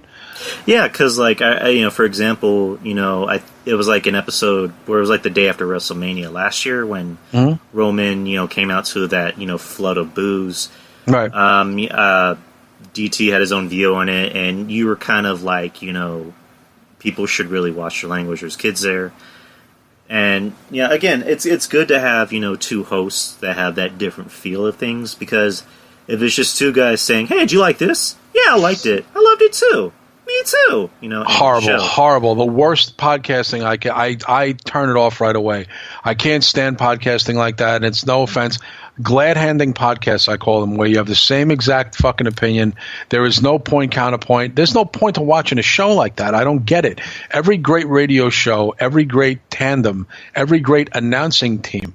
To me, you had 2 guys who knew their stuff but had different takes on it. That's what works the best. Jesse Ventura and Gorilla Monsoon, if I'm dating myself here, I know you were probably a little not even around back then when they were around, but you know what I'm talking about. I was born in 1919, Kev. But seriously, here in New York, we had a sports team that me and Don Tony kind of really patterned ourselves a little bit after, called Mike and the Mad Dog. Chris Russo, Mike Francesa. 2 Italian guys who knew each other for a long time, did radio. They weren't the best of friends outside of the thing, but they gelled as a great unit, and they were a winning combination for many years here in New York. When they split apart, they both had success, but it was never the same. And believe me, people clamor for those 2 to get back together one day, because it's never been the same. They were great, and they argued and stuff, and on the air, and they would get into it, and they had their favorites. One was a Mets fan, one was a Yankees fan. Like I said, it was a great back and forth, and that's what made for great radio and great television. I think if I was on there glad-handing DT or he was ass-kissing me, it would suck. I wouldn't even know why anybody want to listen to us. And honestly, I have to take some sort of pro-Roman Reigns stance because nobody is. And if there is nothing, listen, I love a lot of podcasts. JD from New York. Jason Solomon's one of my favorites. I think he's a real nice guy in real life, too. Have a lot in common. We're both diehard Mets fans, both like metal. Same thing, too. JD was a big heavy metal guy, booked his brother's band in real life. A lot of people don't know that. His brother's in a band that's played for me a bunch of times. So there's a like I said, I'm Kevin Castle in real life. I have a real life where I use that name and that moniker in a business that if you're in New York and in a band, you've dealt with me. So, but I'm not going to be, a super dick about things, but I'm going to be passionate about it. And you think I am sitting now in a house where I have pictures and autographs of Roman Reigns. I don't own anything with Roman Reigns on it at all. I don't have anything I don't have the action figure. He's not even in my top 10. He's not even in my top 20, but I also am a wrestling fan and a WWE fan. WWE is like my hometown team. Like, I'm a Mets fan. I'm not going to turn on them because I don't like the direction. And I also accept shit that is not going to change. And I might as well get the good out of it, what little good I can. And I try and say, all right, but didn't Reigns have a good match tonight with Braun Strowman? No, fuck him. Bah, bah, bah. It almost sounds psychotic for people to be that upset about it. It almost sounds like personal. Do you understand what I'm saying? Like when it comes to Roman Reigns, unpopular opinion, I don't think he's like the Satan of pro wrestling. Neither do I. I think it's a little ridiculous. Dude, you think Yokozuna was a great fucking world champion? You think the people were packing him out? Let me tell you something. I went to see Yokozuna on top at Madison Square Garden. There was about 3,500 people there in a 13,000-seat arena. So, I mean, it kind of goes back to what we were talking about earlier with, like, the Young Bucks, Kenny Omega. Wrestling is about larger-than-life characters. Granted, you said Roman Reigns isn't even in your top 10. No. I don't think he's really in anyone's top 10. If you ask WWE shills. No. But see, we're assuming that. There are people who do like him, and not just girls and kids. And, Drew, you have to admit one thing. You don't think that there are guys your age, millennials, or even guys my age, who actually like him and cool, but they don't want to get into a fucking argument, so they don't say anything. All right, because I was actually at Hell in a Cell a couple weeks ago. Okay. And, where we were sitting, I see kids wearing, Shield shirts, Roman Reigns shirts, his little, gun hand, glove thingy, whatever you want to call it. Right. Vests and everything. I acknowledge that, kids like him. It's okay for, if you're like a 30-year-old man to like Roman Reigns and think he's cool, and of course women are going to think he's hot. Of course. I mean, my mother thinks he is. So it's like, my mother's 72 years old. My girlfriend, of course, thinks he's hot. I'm just like, all right, whatever. It's normal. The guy's looks like a movie star. Just like it would be normal for you to see Angelina Jolie and say that's a beautiful woman. It is. What you're a human. You're a human being. You know what I mean? You're a human being.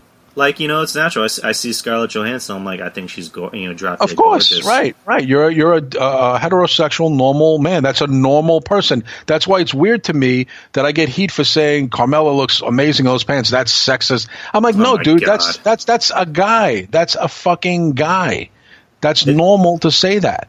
It's like, so what? You don't think she looks good in those pants? Well, you shouldn't say it. Don't say so keep my perversity in my own mind. So it's like I just, and why do you think she wears that? Don't you think she knows she's driving every guy in the front row crazy? It's on purpose. It's called, we used to call it back in the day a cock tease. We get it. It's a whole tease, and there's nothing wrong with that. It's an allurement. It's normal. That's the attraction. It's the appeal.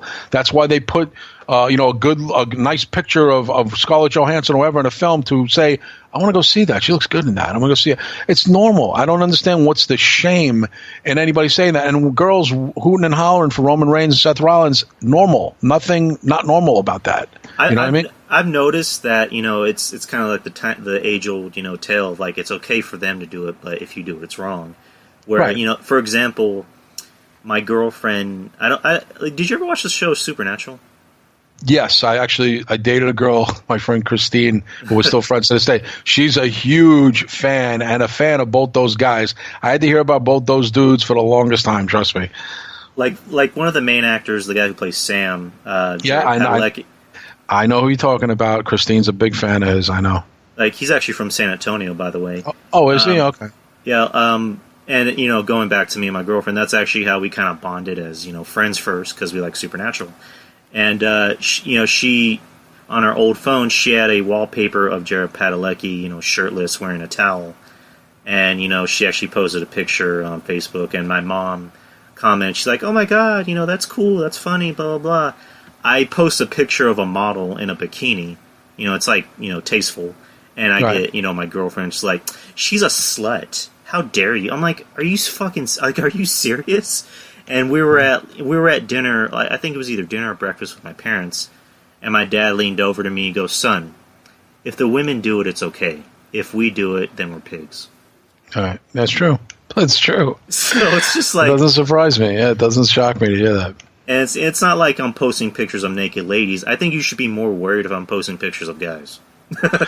Exactly. That's... again, and I said this on a tweet a couple weeks ago, which I thought was pretty funny. You defend Roman Reigns and you're gay and you're this and that, and I'm like, but you support Finn Balor, who looks like a twink, quite honestly.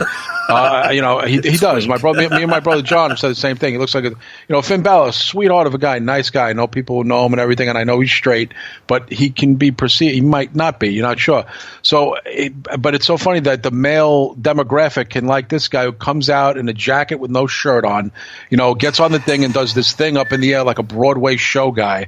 I mean, come on. I mean, is that so? Roman Reigns is the feminine one, and Finn Balor isn't. Not in my world. What world is that perceived as?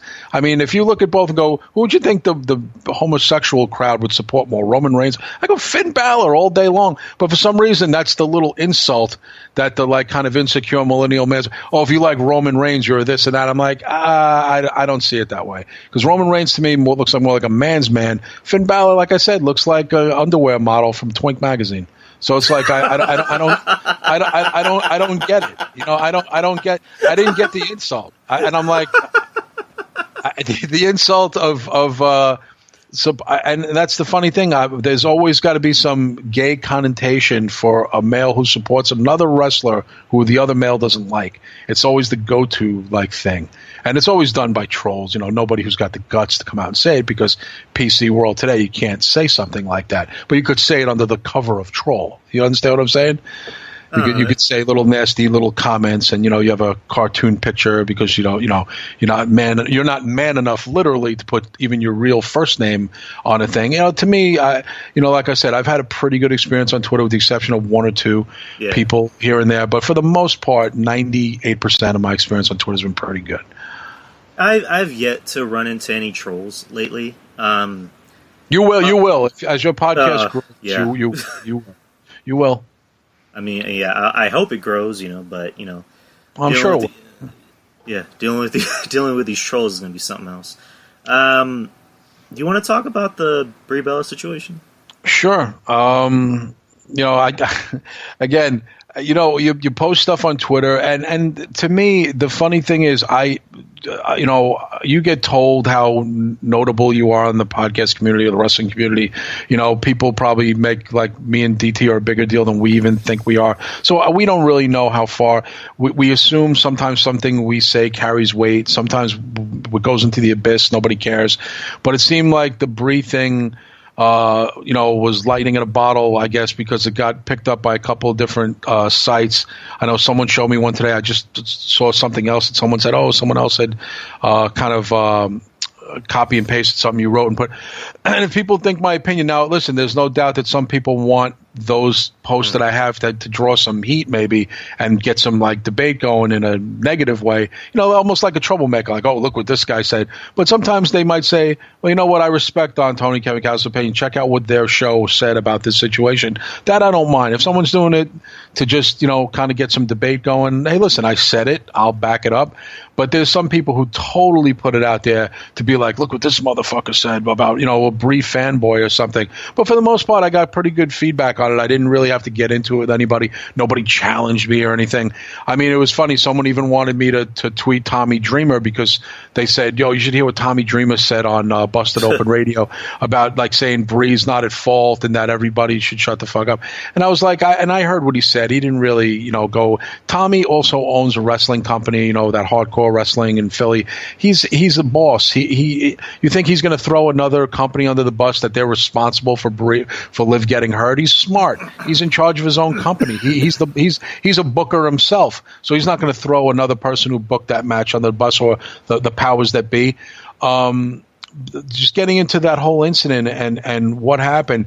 People say a day later, do you have a different take on it? No, I'm still. And people say, well, you said you were pissed off about it. I'm like, I was angry about the fact that if it was anybody else, that if it was Mojo Rawley, that if it was Zack Ryder, that if it was, anybody, even going on a higher level, Jinder Mahal, somebody had botched and hurt somebody or did something clear as day, they would be demoted. I don't know if they'd be outright fired, but they would be, to take something from JD, benched or, sit down for a while and kind of think about what you did, refine your skills, like an Eva Marie treatment. You understand what I'm saying? Eva Marie never hurt Eva Marie, who took a lot of abuse, never hurt anybody in the ring, never hurt anybody. She missed some shots, she threw a bad punch, but she never hurt anybody.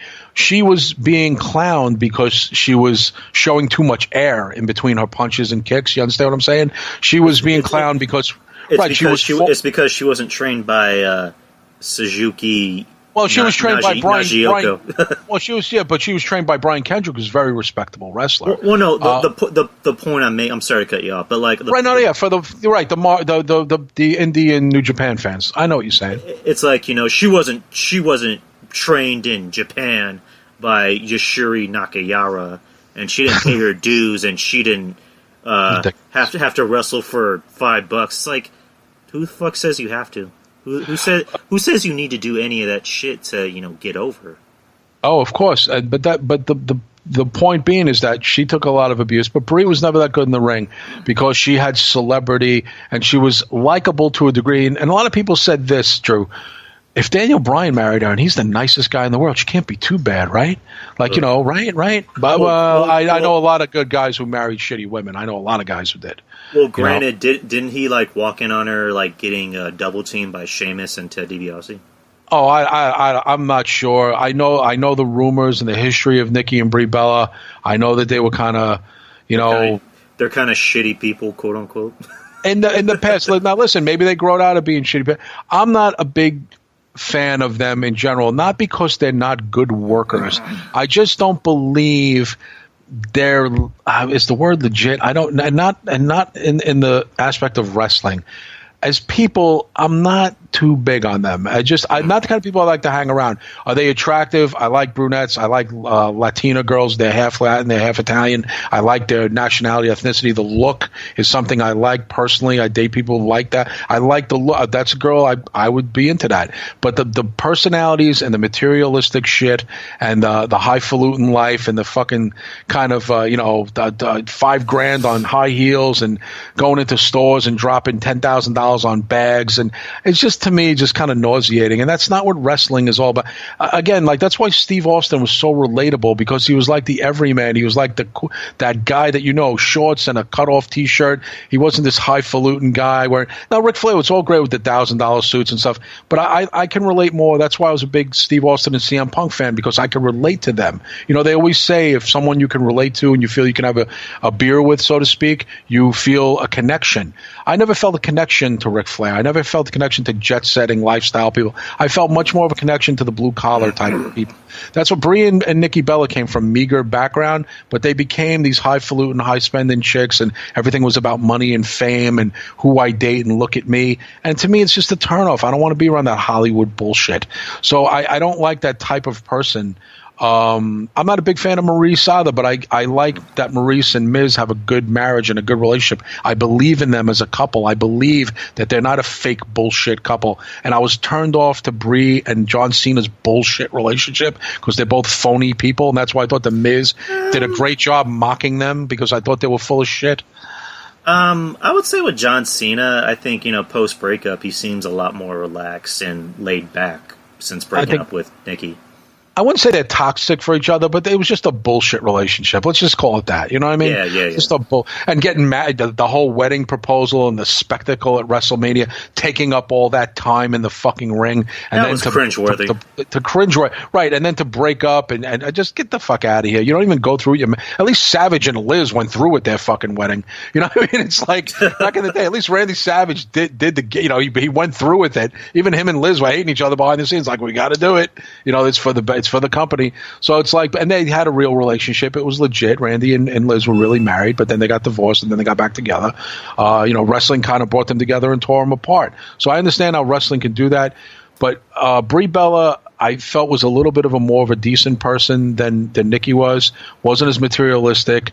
The Daniel Bryan, I thought, maybe grounded her a little bit and stuff. And I figured if she's going to be with a guy like Daniel Bryan, just to be more of like a down-home girl. But still snobby, a little snobbish, and kind of, I just, something about it just turned me off. But I wrote on her thing today, and like I said, no one really challenged me on it. I said I think she's a decent person, but I just think she just came back and didn't bother to even check out her ring skills, didn't even care enough to know if she was ring ready, and not owning any of her mistakes. She has not issued any apology for what she did to Selena Vega, what she did to fucking Liv Morgan. I was going to say Liv Tyler, Liv Morgan. Well, I have the article up here. Per Sean Sapp of the Fightful, she actually did apologize to Liv right after. She actually apologized not just to Liv but to everybody repeatedly. I didn't see the show live. I was working, but I did see the clip of it. She usually with the yes kick, with Daniel Bryan, he'll time it with how the audience is doing it, where he does the kick, yes, kick, yes, kick, yes. Yeah. With Brie, she was kind of doing it, out of sync, where she was like, yes, kick, yes, kick, yes, kick. And you just see, and while that's happening, the opponent has time to prepare for it.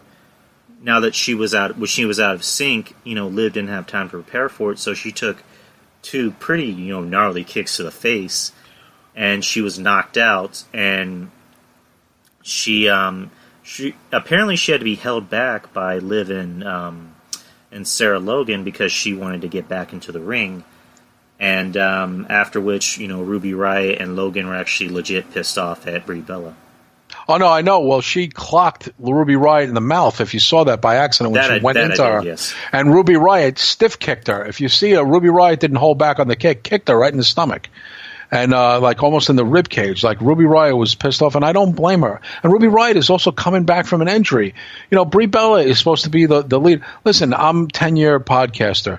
Just like you're more of a newer guy. For you to answer more questions and know more about podcasting than me would be pretty pathetic, since I did thousands of these shows and I've been on and I've, now am I a producer like Mish? No, but I should know kind of the cadence and how to time and how to do a podcast and a conversation, how to keep a conversation flowing. If you had to school me and I'm like, Drew, do I talk? Drew, do I talk now?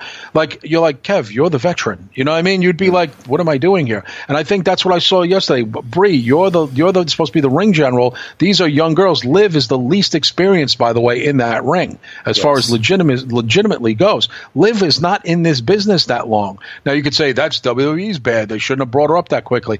Oh, we can go back and forth on that. She's here. She's in the major leagues, and she's on the fucking roster. The older veteran girls, Natty, the Bellas, Alicia Fox, and people who've been around for clocking in 10 years, which, by the way, is unbelievable to be in one federation for 10 years these days. They should teach these girls. They are the ring generals. The girls are looking to them for guidance. They're not looking for them to lose control, have no timing, throw the cadence of the match off, throw the timing of the match off, where everyone's kind of like, what do we do here? Where the Riot Squad knows that, holy shit, we're going to get blamed for this shit, and you got three veterans over there. We're fucking newbies, and we're getting beat up over here. What's going on? And no one's doing anything about it. And the referee did a shit job, by the way, in seeing if Liv was okay. I watched it back, and I thought the referee did a shit job. Yeah, a lot of the referees that they have nowadays it's one of those things where it's like, okay, why is the referee important? The referee is important because does play a big role in the match, if he botches like a count, say like, that Asian referee. What did that Asian referee do? There was like an Asian referee that you guys were talking about that he made a botch in a match. Oh, I don't even remember that. The Asian referee, not last night. You're talking about last night? Not last night. You guys were talking like a couple weeks ago. There was like some Asian referee and he made a mistake. Like he botched. I think that's probably DT, or that was maybe one of the shows that we were doing with the other guys. I don't think that was me who brought that up. It might have been DT. So I remember at Hell in a Cell there were a lot of ref botches. Like, especially with Mick Foley. Like I think he had at least 2 botches where it looked like he counted 3, but he supposedly counted 2, but it looked like he counted 3, and the whole crowd let him know about it. No. Again, as podcasters, we'll get props from, the fan. People really support us, never really want to go against what we say anyway, but there's always good debate. Tonight I had a little back and forth with someone I always kind of go at it a little bit, Beardface Killer, who's, we're friendly. He's friendly with my brother and stuff, and it's all in good fun. But he'll go at me, I'll go at him. But in the end, he's a supporter of ours, and whatever, we disagree. But with, as soon as I posted the Brie Bella stuff, because I was pretty harsh on her, I was pretty hard on her, and I posted about 5 different things. One probably could have been perceived as sexist because I said, go home and just be a mom. That's all you're good at. Yes. So, and then I mentioned my mom worked in a bank, and if she messed up 4 or 5 loans in a row, she would have been let go. Yeah. So, and that was a legitimate thing to say. So I said to my, and you always kind of say to yourself, it's just going to sit there and fester, and a couple of people will say something. To know that some websites and some sports websites picked it up and they take it, you almost say to yourself, shit, was that good enough to even be on there? Like, do I like that tweet? Because, the next day you always go, I wish I would have wrote something different. I wish they didn't pick that one. You know what I mean? But the tweet that they took was the one where I basically said, that she should, go to NXT or go back to retraining, or until she's ready, in quotes, get off television. Now people will say, oh yeah, sure. People are gonna, that one person wrote back to me, goes, she's been up here for years. She's going to take a demotion. I'm like, hey, dude, fucking Major League pitchers, they fucking blow saves or whatever. They get bumped down to the minor leagues. Football players get fucking benched. It happens all the time. Use your second string quarterback when your fucking starting quarterback's throwing fucking flubs all over the field. Yeah, it's called being fucking demoted. Then you could be brought back up. They don't have to outright fire her. But yeah, send her down to fucking retraining in Florida at NXT camp and let her train again. Why not? Why is she above that? Who is she? What has she ever done? What is she, Trish Stratus? She's a Hall of Famer? What kind of career has she had? She had the Divas title once? Give me a break. Well, who are we talking about here? And the fans are putting these girls on this pedestal where Brie Bella go down to the minor leagues. She doesn't even belong in the major leagues. What are they talking about? Are we talking about the same woman here? Hey, according to Paige, she's one of the OGs. Paige said, we made fun of that last night on the show. I said, that's... listen, it's a cool term to use. People say that about us and Jason Solomon, so we're the OGs of wrestling podcast. It sounds, tough and cool. It's kind of cringy, because if we're in company of like that, if the Bellas OGs, I don't take that as any kind of compliment. They're not OGs of anything. You know who's an OG? You know who's an OG? Mae Young. Mae Young's an OG. You know who's an OG? Like it or not, Fabulous Moolah. You know who's an OG? Wendy Richter. Yes. She's an OG. Cora Debbie Combs. I'll name them. Go up and down the line. Even Trish Stratus is not an OG. She came in the year 2000. OG is someone who really set the landscape back in the day. Just like, that's like someone calling, I'm trying to like Zac Efron, an OG actor. No, he's not. Because he's been around for 10 years. Dude, you know what? James Cagney's an OG. You don't even know. Marlon Brando, Al Pacino was an OG. That terminology is, so now you put 10 years in something, you're an OG. That's not back in my day what you were. You had to put in like 30 years to be called something like that. So now we've lowered the bar for people to be duked and put on a hierarchy. Oh, 9 years she's here. Whoop-de-fucking do. Whoop-de-fucking do. By the way, if you're at your job for 10 years, tell me how many gold watches they give you after 10 years. You got to clock in 20 to even be eligible for retirement in a city job. So what kind of OG are you? You know what I mean? That's one of my pet peeves, is when people are too liberal with certain words, like OG, for example. It's like, they've been here for 8-9 years. They're OGs. It's like, oh, please. They were like, what? Like babies when fucking Wendy. I don't even think they're like a freaking a tear in their dad's eye when Wendy Richter was on top, or a Fabulous Moolah. You know, no, they weren't even born. They weren't even born. Their dad was probably their age when when those women were on top. So don't call them OGs. Like, leave that terminology alone for them. Oh yeah, I mean, Paige took a beating over that. Like, there was, of course, a lot of males came out and said, "Oh, gee, you don't even know what you're talking about. 9 years is not an OG." Like, and not for nothing. The Bellas had a lot of time off, and don't you recall, Drew, that the Bellas were actually not in the company for a period of time during those 10 years? Oh, yes. So consistency, listen, I'm in the club business for 25 years, and someone put that term on me, and I cringe just because I think it's a cringy term, and it kind of puts that umbrella of over you. But they're like, no, dude, you're in the game since 93, 25 years. That's no one. Consistency. You've never left it. You've been in the highs and lows. You've seen the scene change. So, okay, I'll say, you know what? I'll take that as a compliment. You're right. I have been in it. Never out of it. I've been in the highs and lows. I've made money. I've lost money. I've had big bucks. I've had no bucks. So yeah, I if that's what the terminology, if that is, you're going to dub something like that, I guess that would fall into that category for a guy like myself. But if I'm doing something like even now, like me, DT and Jay Soma, we started in something that was new. We didn't start this. We started wrestling podcasts, but there were podcast. It wasn't called podcast. It was called online or internet radio back then. That's what we called it. Yes. We didn't call it podcast. Podcasting word terminology. If I want to be accurate here, 2011, 2010, maybe. To be honest, I didn't really. I literally never even heard of podcasts until roughly around that time. Mm-hmm. When, I would have friends be like, hey, I listened to this podcast. I'm like, a what? Like, what the hell's a podcast? And, and you guys were like, I think one of the first I started listening to, and I didn't know where to listen to it. I would just hear you guys on YouTube, like the bits and pieces.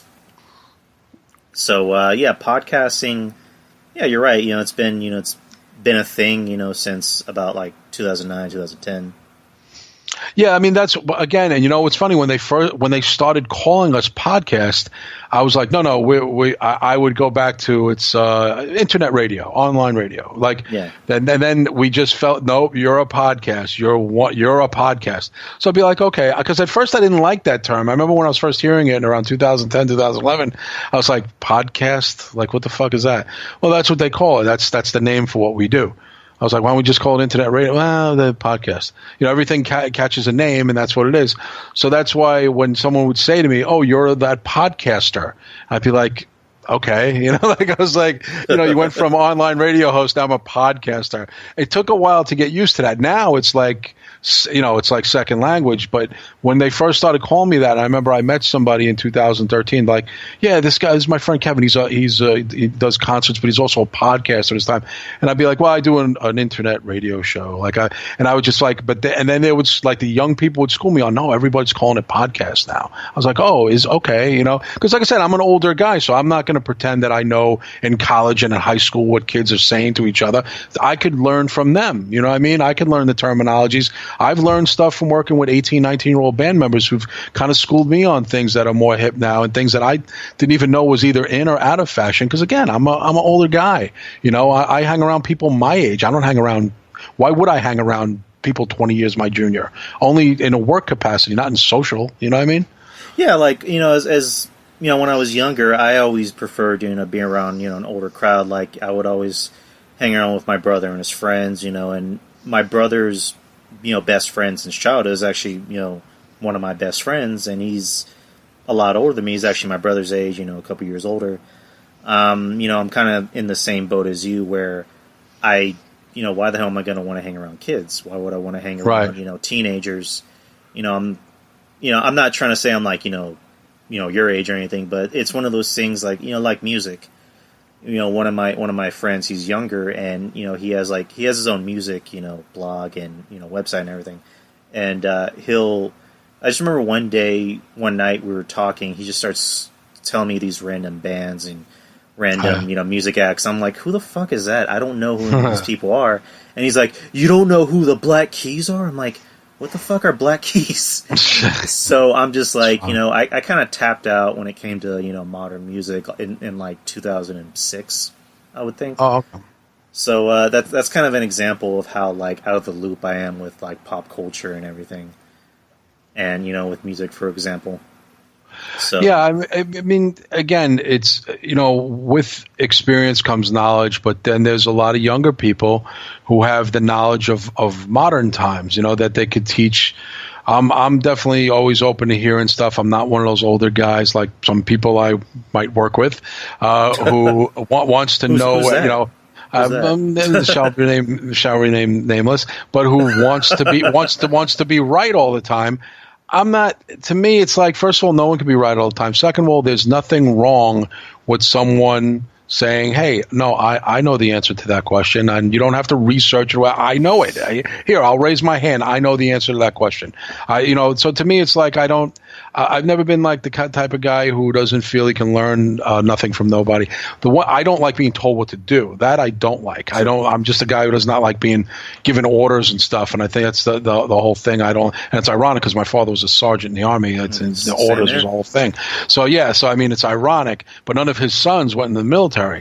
But I just have this thing about people barking orders at me. It just irritates me. But I don't mind someone saying, "No, Kev, if you want to learn, I'll teach you." Just like on the computer, certain things I don't know. Of my 27-year-old friend James, who's in a band I manage, will show me about stuff, and he'll totally school me on certain programs and stuff I had no clue about. And then I'll school him about life things that he had no clue about that have to do more with life than any kind of technology of experience. So I think you can learn from anybody. I'm not snobbish enough to not think that young podcasters might know something that me and DT don't.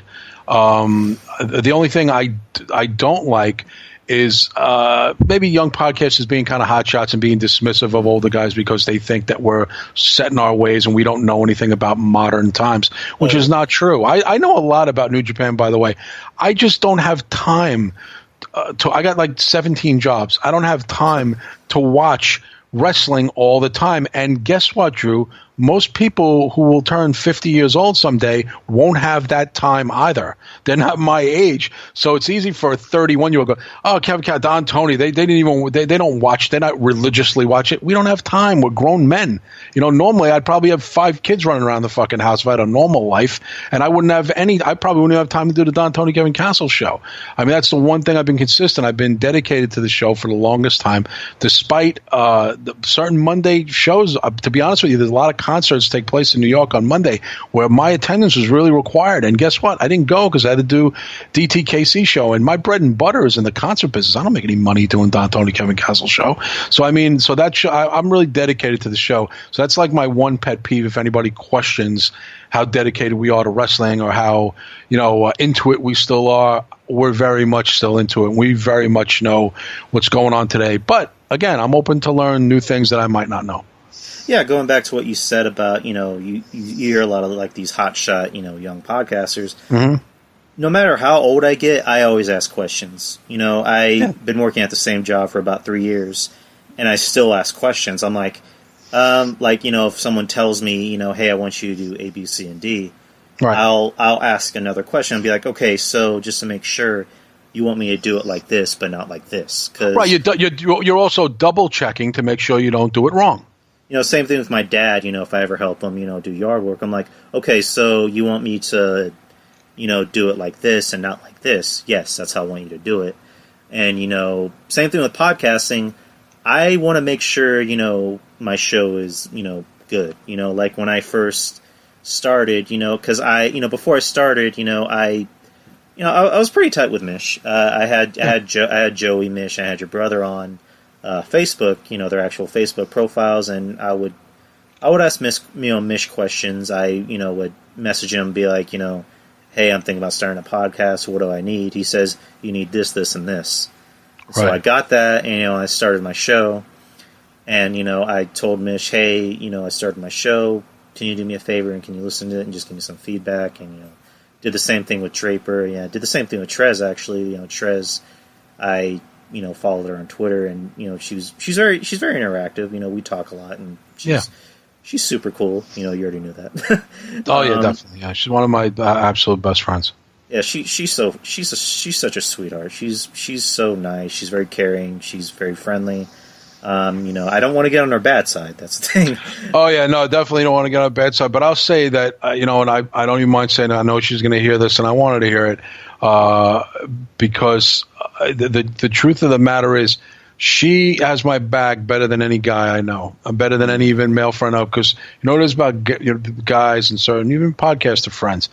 They don't want to rub anybody the wrong way. They kind of, they be careful what they say. Even though some people, I don't give a fuck, I'm outspoken. I don't give a fuck, and I'm outspoken for real. Because again, I'm Kevin Castle in real life. I'm not putting any of my brethren down, but my brother is not John Draper in real life. Anthony is not Don Tony in real life. Missionary is not missionary. You understand what I'm saying? Joey Numbers, I don't know if he uses that name in his job, but they don't have a job that they would do. That wouldn't make sense for them in their real job to use those names. You know what I mean? It's like they have to be a real person in their jobs. They have regular jobs. My Anthony runs an insurance place. He can't be called Don Tony. You know what I mean? He'd have no business. You know what I'm saying? So again, I have to run into people in real life, and I deal with people in real life, and there's ramifications to doing certain things, and I can't just pawn it off to I'm doing a character and I'm in character on a show. No, I'm real 24/7. And even though Trez is a nickname for her, she is the most straight up real person you will know. I invited a bunch of people to come to my birthday party at the club, and guess who showed up out of all the people I invited was Trez with a boyfriend, Danny, great guy, another good guy, stand-up people there for me. Were there early. They were there earlier than I got there. They were there like 2 hours before I even got there, and I was the party guy. I was my birthday, and I got there late. They were there early. So I'm just saying, and had my back through everything. Some douchebag asshole started with me. She went after him like a badger. I mean, literally, because she's old school Bronx, New York girl, Latin girl, doesn't take shit from anybody, nice as can be. But you go after someone who she's down with, she will take up for you, and there is no backing off her. She doesn't know fear or being scared. Or, is someone going to – fuck that. And I love that attitude. You got to love that. You got to love that. And she don't back off for nothing. No excuses from her. You know what? That kind of reminds me of my girlfriend in a way. That's great. If you have someone like that as a girlfriend, that's good for you, man. As long as before we were together, we were friends, and she had that attitude of, I'll back you up. I'll have your back no matter what. And if someone tries to fuck with you, I will put them right in their place. I will go after him. And, she, the one thing that I love about her is that she's not afraid to put me in my place either. Trez has put me in my place. Are you fucking kidding me? I mean, even when I was sick and I wasn't going to the doc, she was every day, you got to go, stop, suck it up, go, you got to go, let me know what happened. Are you going today? Are you going? It's amazing, Same thing happened to me. Not a couple years ago. I would say 6 years ago, I had an incident at my old job where I fainted, I blacked out, and I think it was dehydration or whatever, or I had vertigo. Right. And I went to the doctor. The doctor tells me, you probably need to eat more. If you're hungry, you need to eat. You need to drink. Make sure you're drinking your fluids. And I just remember, one day I didn't eat, and she got on me. She's like, "You need to fucking eat. You need to eat. If you're hungry, you need to eat. You need to stay nutrition. You need to stay, awake." I'm just like, damn, all right, shit, I'll go get a freaking chicken sandwich or whatever. And she's like, I'm sorry I'm getting mad at you, but I'm worried about you. You need to eat. So, yeah, that's what I love. I'm not I would never want to date someone who's like, well, whatever you do is okay. I want to date exactly someone, right. Someone who's looking out for you, right? I want to date someone that's going to challenge me and is not afraid to call me a dumbass if I'm being a dumbass. That's the whole thing, and again, when you get to be this level, you get to be around the level that me and Don Tony get, you'll get two sides of the coin. You'll get people who will just support us, and I could say the dumbest shit that you're ever going to hear, and no one wants to get in it with me. They want to be cool with me, so they'll just say, right on, Kev, I agree with you. And meanwhile, I could say the dumbest thing you've ever heard. And me and DT have both said stupid things over the years. Trust me, we have. And my Draper said stupid. We all have. The only guy who has not said stupid things, in my opinion, is Missionary. Missionary is very, I want to say he's calculated what he says, but he doesn't just off the cuff say stuff. I think people and the guys don't mind because I talk like this all the time. And this is just being real. It's not putting anybody on the spot or throwing anybody on the bus. DT, myself, Draper, Joey Numbers, very passionate people. DT and me, they'll say we're passionate Italians, and DT even describes that all the time. Oh, me and Kevin get it because we're both, which is true. We'll say stuff off the cuff. Sometimes I can't speak for anybody else having regrets, even including my own brother, because I'll see certain things my brother tweets and I'll just cringe. I'll be like, "Oh my God, John, what are you doing?" Like that's nuts what you just said. I'm a guy who, like, the next day, and I'll admit I've edited certain things and stuff because an hour later I calm down and I don't feel that way anymore. I'm kind of a quick hothead, like where I'll be a hothead. I'll even get mad at DT for 5 minutes, but I'm all right about 20 minutes later. I'm not a grudge holder at all. Like if me and you we say me and you are good friends, we have a thing, and then within an hour I'll call you and say, "Hey, Drew, sorry about that before. I was just in a bad mood." I have no problem doing that, and that's why I usually maintain good relationships with people. What you just said, that perfect example. One of my closest friends, Andre. We have that relationship too, where he's going to say things I don't agree with, and I'm going to say things he doesn't agree with, and we've had like straight up like arguments to where I wanted to punch him in his face. And, it gets that way. It can get that heated. It does. Like our whole thing is he lives out of the state because he's in the Air Force, and we don't hang out like we always do, like we used to back in the day. And when he comes comes here for a week when he's on leave, we'll pretty much pick it up where last left off. But our relationship is we'll just drink and have a conversation, and he'll say something that I, won't agree with. And, like I said, we've had times where we'll just argue and we're like cussing each other out. And then he'll just say, "Hey man, you want something else to drink?" That's how our relationship is that it's good to have a relationship with conflict. Cause I remember, at my job, I was talking to, two guys, and I forget what the question is, where it was like, how do you make a relationship work? And I'm like, well, first, respect and trust works, but conflict also helps. Because if you're just like, going back to, podcasting where it's like, I like everything. Do you like everything? I like everything. Where if me and my girlfriend like the same thing and we didn't disagree or fight, then that wouldn't work. That would just be almost a recipe for disaster.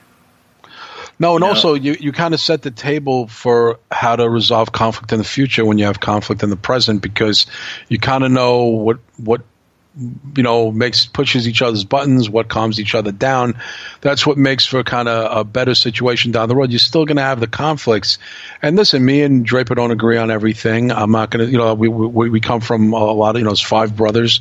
Some of us are closer to other, to one brother than the other, and it's always been that way, but we all are a pretty tight-knit unit, but we all live in different areas. We have half our brothers live in Florida.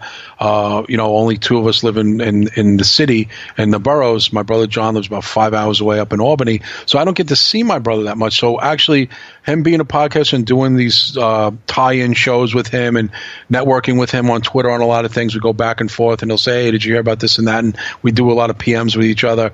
I'm closer to him now than I was. My father passed away about 4 years ago, and of course we saw each other a lot when my father was sick because we were visiting him on the regular. But then he went back to his life upstate. I'm back at my life in the club business doing what I do. So we don't get to see. The podcasting has brought me and my brother closer together. That's the interesting thing. But we don't really. Again, my brother will tweet stuff, and I know he's had some problems by tweeting because, as you know, Drew, you write certain things on social media, even though you might have not gotten this yet, but you will as you grow as a podcaster, that there'll be some people who literally target you. I mean, target as in you got a bullseye on you, and they got like a hard-on for you. And anything you write, and until you got to hit the old block button, which I haven't had to do too often, my brother hasn't had to do too often, but you're going to get one of those guys who just is like, I don't like this guy, and I'm going to fuck with everything he says, and I'm going to disagree with him, and then I'm going to bait him by insulting him, and I hope he goes back at me because then I can paste it and show everybody that this guy was a jerk to me. I mean, it's very conniving, and it's really douchey and kind of unmanly in my opinion to fight that way. But again, it comes with the territory. But most people in the wrestling community, I give the wrestling community a hard time sometimes, as I say, the kind of, it's embarrassing sometimes to be a wrestling fan because of the way people act on social media. But for the most part, most people in the wrestling community are pretty cool. And that's why we set up the meet and greet for next year at WrestleMania in Brooklyn. We're going to have it. We're going to do a combination with a bunch of different podcasts. Me and Mish are planning it. It's going to be at a pretty known club in Brooklyn. And, it's still early now. It's in the process, but we're hoping to combine with Jason and a couple other podcasters, to put all our eggs in one basket so everybody can come see everybody and meet everybody. And it's going to be – I'm excited to do it because we've had so many loyal friends and fans over the years who would really never have another chance to meet us. So we're trying to figure out how to do it because that's pretty cool to support a show for 10 years and be a Patreon and pump money into the show and back the show and take our back on everything. So to me, I look forward to meeting everybody, and I'm probably going to meet some people I've had some conflict with. But when we see each other, it's going to be all good. There's no grudges. You know what I mean? Yeah, life's too short for grudges, man. No, I don't hold any grudges against it. Even to some of the people who were like super dicks to me in DT. I don't even. Probably in real life, we'd probably be cool. We're enemies because I support Roman Reigns. I mean, if that's a reason to hate me, it's pretty thin. You know what I mean? It's a pretty lame ass reason. Imagine getting into a fight with somebody and a cop come and go, so what's going on, guys? Well, this guy likes Roman Reigns, officer. He said Roman Reigns is not a bad champion. And I smashed his car window with a bat. You understand, right? They would put us in the mental institution. You know what I mean? They'd be like, what the hell's wrong with these guys? They'd be like, are you guys for real? You just said that, and I thought about that episode where you were talking about Jay Lethal. Oh, you like getting busy, right? Yeah, I mean, it's so ridiculous that I've seen people literally say they hate me. The guy would be cool, but his back in Roman Reigns, I can't stand this guy. I'm like, all right, so everything I've done for 10 years and every other thing that I've done right, the wrong thing that I did that sealed my fate with you to respect me as a podcaster is my pseudo backing of Roman Reigns. To me, it's like you were never a fan anyway, if that's the case, because we've talked about thousands of. I'm not that. Here's the thing, Drew. I'm not that obsessed with Roman Reigns. Why is somebody else? I really. If you listen to the last bunch of Don Tony Kevin Castle shows, I barely mentioned them. Yeah, and I'm gonna reveal a secret. When I first started listening to Don Tony or DTKC, I listened to you. I'm like, at first I didn't like you all that much because I was like in the mindset of like, this guy disagrees with everything. Like, he doesn't like everything that everybody else likes. Right. And that just kind of shows how I've grown, not just as a person, but as a wrestling fan, as a and now as a podcaster, where I'm just that was last week, or was it a couple of years ago? It was last week. It was actually yesterday. I'm playing. It was yesterday. The grow on you in 24 hours. Yeah, I was like, as I got older, I'm like, you know what? I'm starting to agree with a lot of what he says. Where it's just like, what we said earlier about New Japan, where it's just like, this guy is the greatest ever. Well, like, why is he? Because he does things, and he does that, and he does stuff, okay? But he looks like, what you just said about Finn Balor, he looks like a male model. Roman Reigns actually looks like a dude. He looks like a big dude that can, beat the shit out of you. Legit, Finn Balor doesn't look like he could whoop your ass. Maybe he can whoop somebody's ass, legit. And he'll smile every second that he does it.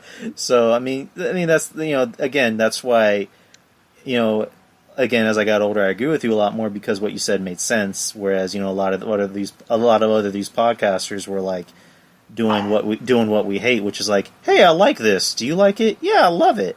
Let me tell you something, Drew, and I'll give you a little bit of a secret, and I'm going to say this, and it might be a bold statement to make, and I'll say it on your show, okay? All right. Exclusive. A lot of podcasters think they're outlaws and think they're going against the grain. I've always been the one who's actually the real outlaw and going against the grain.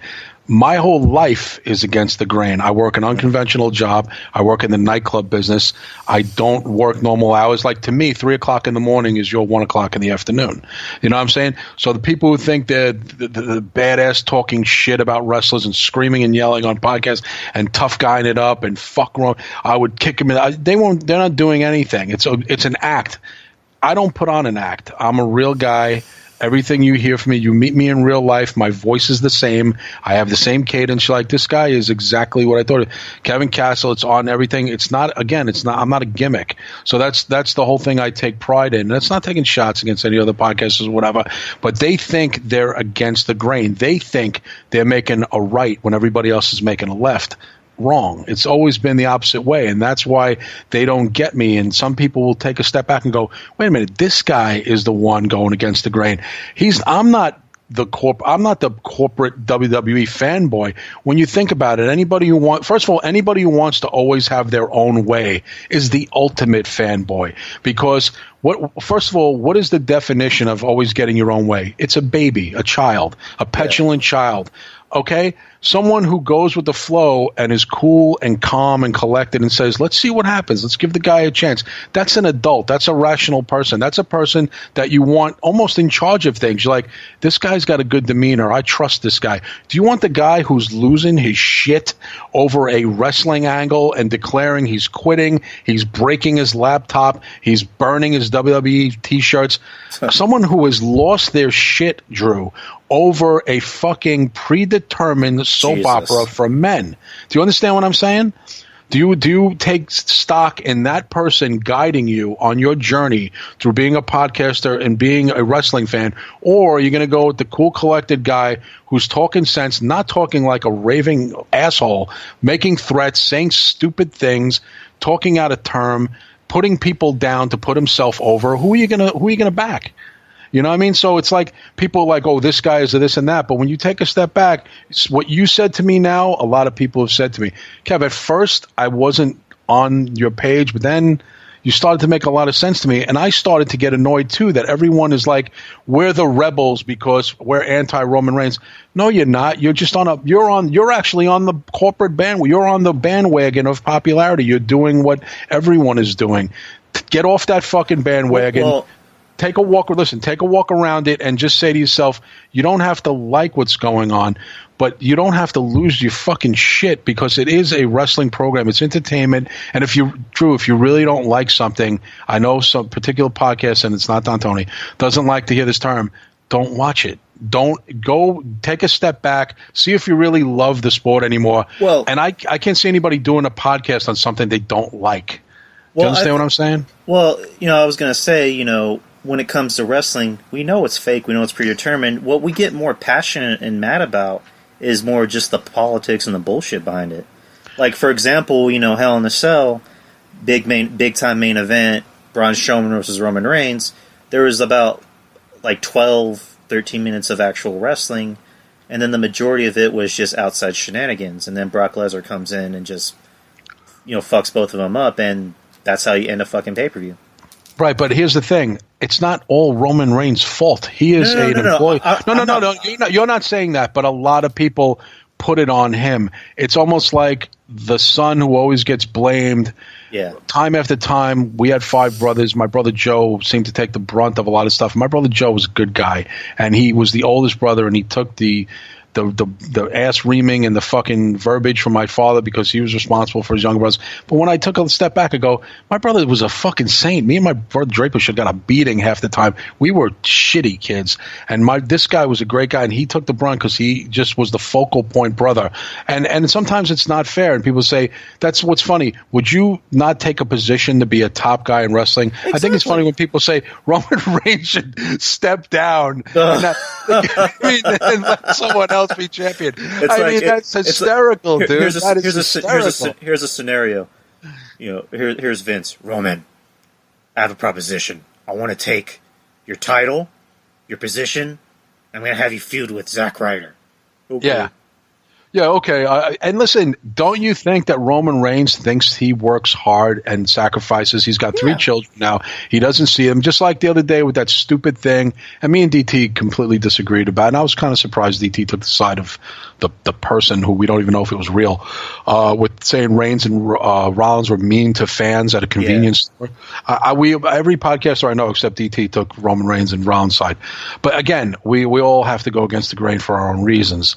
But there was no way that I wasn't going to side. And I wasn't siding with Reigns. I was siding with wrestlers. I was siding with the boys. I was not siding with Roman Reigns because he's my favorite. I would have sided with Heath Slater. I would have sided with any Rhino if it was Rhino. I sided with the wrestlers because I think there is a time and a place to go and ask for an autograph, and there is a couth about approaching a person in public, and if they are tired, it's 1:30 in the morning or whatever, maybe just hey, if I'm not bothering you, listen, guy, I'm tired, I'll be at the arena tomorrow, come see me then. Hey, cool, no problem. You know what I mean? When that story broke, I was convenient. I just happened to watch a video where it was titled "Celebrities Who Treat Their Fans Like Trash." I thought that was garbage. Yeah, that's not fair. And in the entire video, it was just like, it was the fans who were doing too much. Like, for example, there was a part in the video where Rihanna was at a concert, and I'm not a Rihanna fan, but like,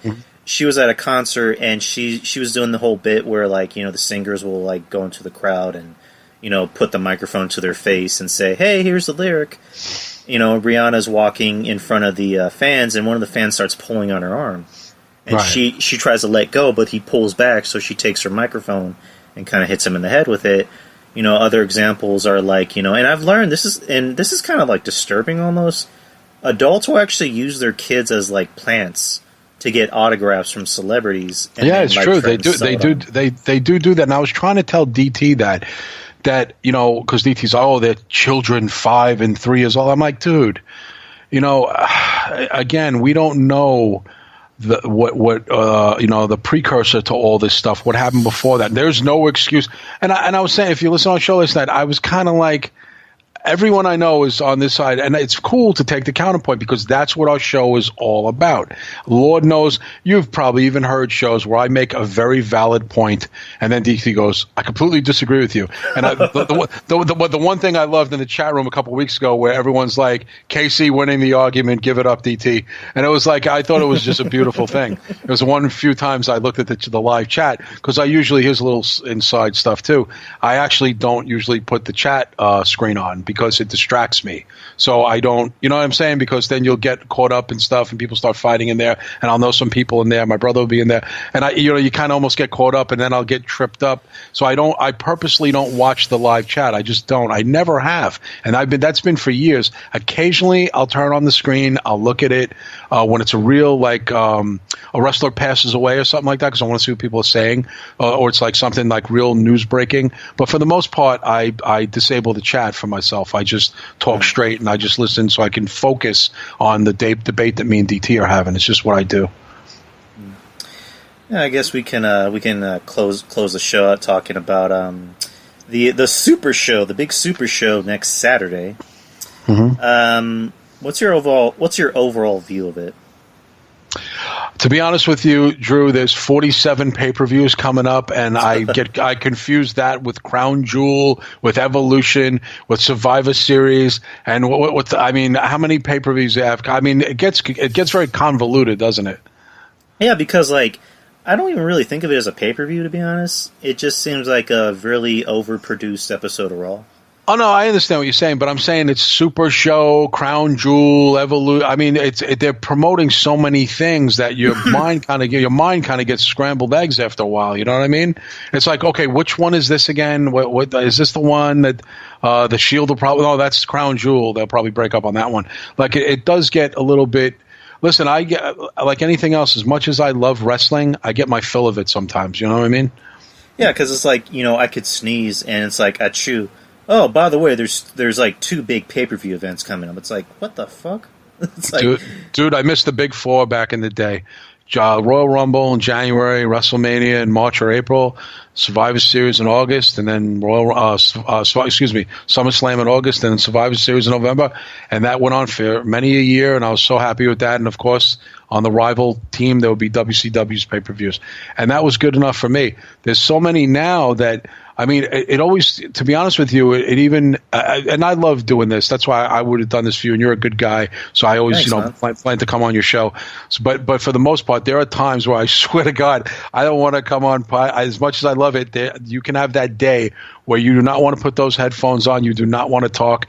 You just don't even want. I was happy almost when I had the tooth infection where I got a day off from the show. It was the best fucking thing ever. When I heard I was off on Monday, and that's nothing to do with DTS, do it myself.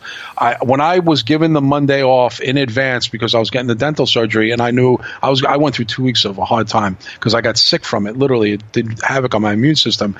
But when I knew I had off, it just took a lot of stress off me because I didn't have to do notes and prepare for the show and doing breaking news and network with because me and DT do not rehearse. We don't. But what we've come to a agreement on because he works a lot on This Week in Wrestling History, and that's his pet thing. That's not my thing. That's his thing. So I don't fuck with that. That's his. But I have, if you've even heard the show in recent months, I've led the way with a lot of news stories, and it's changed a little bit. If you even hear the way we do things, I even close the show out with a news item, or I'll have as much news items as DT. DT still leads the show, but I am doing a lot more stories. Hey, DT, did you hear about this or that? It's better that way. It's better for the show, and it takes a lot more off of him because he does do a lot of behind-the-scenes work and production for the show. So I wanted to kind of take some stuff off him. But DT is a workhorse, you know what I mean? So he likes to do what he does. But and This Week in Wrestling History is his baby, so that's his thing to do. And he puts a lot of time into that if you ever listen to it. I actually genuinely like listening to the This Week in Wrestling History. I just feel bad because I'm really behind on a lot of shows, not just DTs and Oh yeah, it's a lot to listen to, dude. I mean, sometimes we go 3 hours. I mean, that's a lot to fucking listen to, Like I like putting that on mainly when I have something to do, like if I'm doing homework or if I'm doing laundry or if I'm cleaning the house, I'll put that on, right? And it really helps the process. Like I remember doing yard work, and I just because I have a Wrestling News Patreon, and they have the deal where you can listen to like past episodes from like 2010. And great. I just remember I downloaded like a random episode from 2011, and I had like a lot of yard work to do, and that really helped the process go by. And by the time that was done, I got like maybe 80% of the work done. So I was like, shit, might as well listen to another episode. And no, absolutely. So same thing with like Wrestling History. It's those run for like an hour and a half, 2.5 hours, and it's a lot of stuff. He puts a lot into it, and I give him credit for that. Quite honestly, again, I just don't have time to do it. I just don't. The time is not there for me. Like I said, I have to be almost so selective with what I do because I'm working at like, and listen, I'm not complaining. I mean, it's my life. I chose it. I'm working at like 6 different clubs. I manage 5 different bands. I have the podcast. Plus, I do other stuff. I do consultation work for nightclubs. So I really have my hands in a lot of cookie jars, so to speak. It's got to be that way today with the economy here in New York and stuff like that. It's just, you got to do that. I prefer the regular 2 jobs that I had for many years, and now I was deciding to have 27 jobs. I just thought it would be a lot better. But so again, when someone says to me, "Hey Kev, can you do This Week in Wrestling History?" I'm like, you know what? If you want total honesty, I just don't have time. I don't, and I don't know how DT has the time, to be honest with you, but he makes the time. I just can't make the time. And in more brutal honesty, if it was a job and it was a gig and it was a moneymaker, I would be able to probably try and find time. But to be honest with you, some people don't like to get it. Sometimes it is about, dollars makes, if it's got dollars, it makes more sense.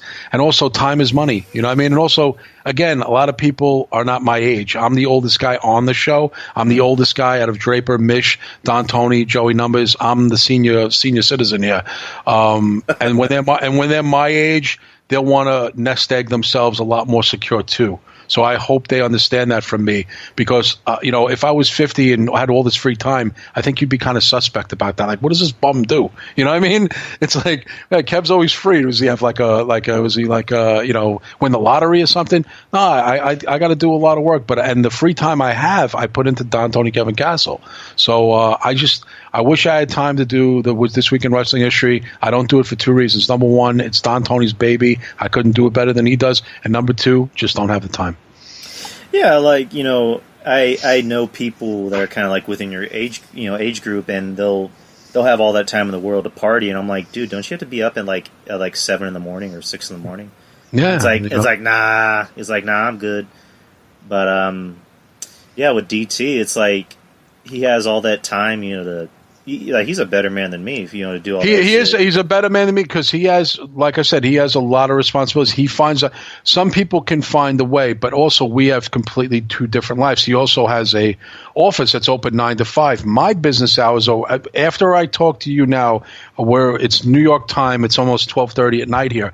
My night is just starting. I'll be doing probably some bookings, and as I was talking to you, I got a bunch of texts.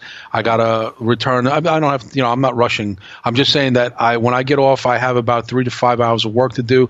I probably go to sleep about 5:30 in the morning, get up at 10 o'clock, and then I have a meeting. So I just have a completely different life than Don Tony. So it's not, again, we are two different people. So it's when people don't get why I do this and he does that or he does that, because we are separate lives. We don't live in the same house. Contrary to popular belief that I live in the attic and he lives in the basement. No, that's not what happened. That'd be something. It'd be like the Laverne and Shirley intro. You two just walk in the same door. Well, it's funny. I honestly, another thing, and it's not as widely known as you think. Some people know, but others don't. And when we get together in April for the WrestleMania pre-party or whatever, that'll be the first time I meet DT in person. Oh wow! So, yeah, we've never met. I mean, me and him have been phone friends and workmates and stuff for 17 years. I have invited him, by the way, to my club. He just hasn't come. And I've even told him when he had to mail stuff to me, I said, "Oh, drop it off at my house. Knock on the door, whatever." No, I'll pop it in the mail. So I mean, he can have the narrative that I don't go meet, but the fact of the matter is, I have invited him to a few things. It's just not, and it's not his bag. He's not a heavy metal guy. I get that. He wouldn't probably feel comfortable hanging around my circle of people. I would probably feel fine in his because I was a Guido myself back in my early days. In my family, I have a bunch of. I'm come from an Italian family, so wouldn't feel so out of place. But we have completely different lives. It's not, again, we gel well as a team unit on the show, but in real life, and it'll be interesting because I'll meet Mish for the first time. The only guy I know is that Punk Draper. I know him pretty well. And Trez and me are real life friends who have hung out and stuff like that. So when I go to this thing, I'll be meeting Joey Numbers for the first time, Missionary for the first time, DT, Jason for the first time in person. I'm not sure if guys like JD or anybody else will be there, but I'll be meeting them for the first time. Trez and Draper, obviously they're in my life for real. You know what I mean? So I'll have a little bit of comfort there, but everybody else is going in not knowing anybody. You know what I mean? So if anything, me and Draper kind of an advantage because we're brothers. You know what I mean? So, and it's on our turf. The place it's going to be is we go there all the time. You know what I mean? So for once, Kevin Castle has the leg up on everybody. So it should be fun. I wish if you lived in I know you're in Texas. If you wanted to make the trip, we actually know some people even from Texas coming to the WrestleMania weekends. There's so much to do here in New York and New Jersey. That's why we're doing it that week because a lot of people are going to be in town. We know people coming from Ireland and from all over the place. Sure. People from Australia. It's going to be a big thing. It's only pre-planned right now, so I can only imagine once it's planned, and how many people are going to RSVP. See, DT is always suspicious. Oh, people say they're going to come. Like people sign up for Patreon, they say they're going to do it. But I believe that this thing will be a smash success. I believe it's going to be packed. I believe because it's the first time we're all doing it. We're all combining our fans and friend base together, and the place holds 200 people. If we can't fill that, I told my brother I'm quitting the business. So, we fill that on a bullshit local band show. So we can't fill that with thousands of fans of a podcast on the East Coast. So to me, I'm taking pride in that we're going to pack that place. So to me, it's pack or bust. That should be the tagline. I'm gonna do that, and I'll put the pressure on myself. It's not gonna be on DT. It's gonna be mostly on me and Missionary because we're planning it. Retirement match if Kev Castle loses. He leaves if the we business. we don't fill this fucking club. I am quitting the. That's my last. You'll see me if you want to see me. You'll see me at Lucky 13 in Brooklyn. But yeah, if like I said, obviously Texas is far away. But if you want to make the trip, have you been to New York by the way? I have never been to New York, unfortunately. I've been to Pittsburgh. It's in the east. That's two different cities. But I've been to Pittsburgh. To be honest, I haven't been out of Texas all that much. Right. Been to Pittsburgh. Went to Florida last year. Went to Vegas. Nice. Yeah, that's about it. I would love to go to New York. That's kind of something in my bucket list. Go to New York. go to Mania. That's definitely something on my bucket list. Go to Mania. Well, even if you can go to the hall, like I have a friend, a female friend of mine, we're pretty close, and her mom works for Ticketmaster. So you can get tickets for anything. I don't know how many she can get, but we were talking about going to the Hall of Fame and maybe taking, and again, we're all such, to me and my brother Draper, we'll argue, but we're, like I said, kind of cool customers because we've been in the club and band business and stuff. So we understand that shit happens. So but you get a guy like DT who's so meticulous with detail and stuff. I gotta know if I'm going to the Hall of Fame. And I'm like, dude, relax, man, relax. I'm in the again, again. Let's not get frazzled. Let's just have a good time. It's going to be fine. Nothing's going to happen. It's all good. That's, someone's got to be, people used to call me the voice of reason on the show, and I'm bringing it back. You know what I mean? So it's like, I'm going to be the voice of reason in this. And Missionary, too, is a cool customer. You've dealt with Mish.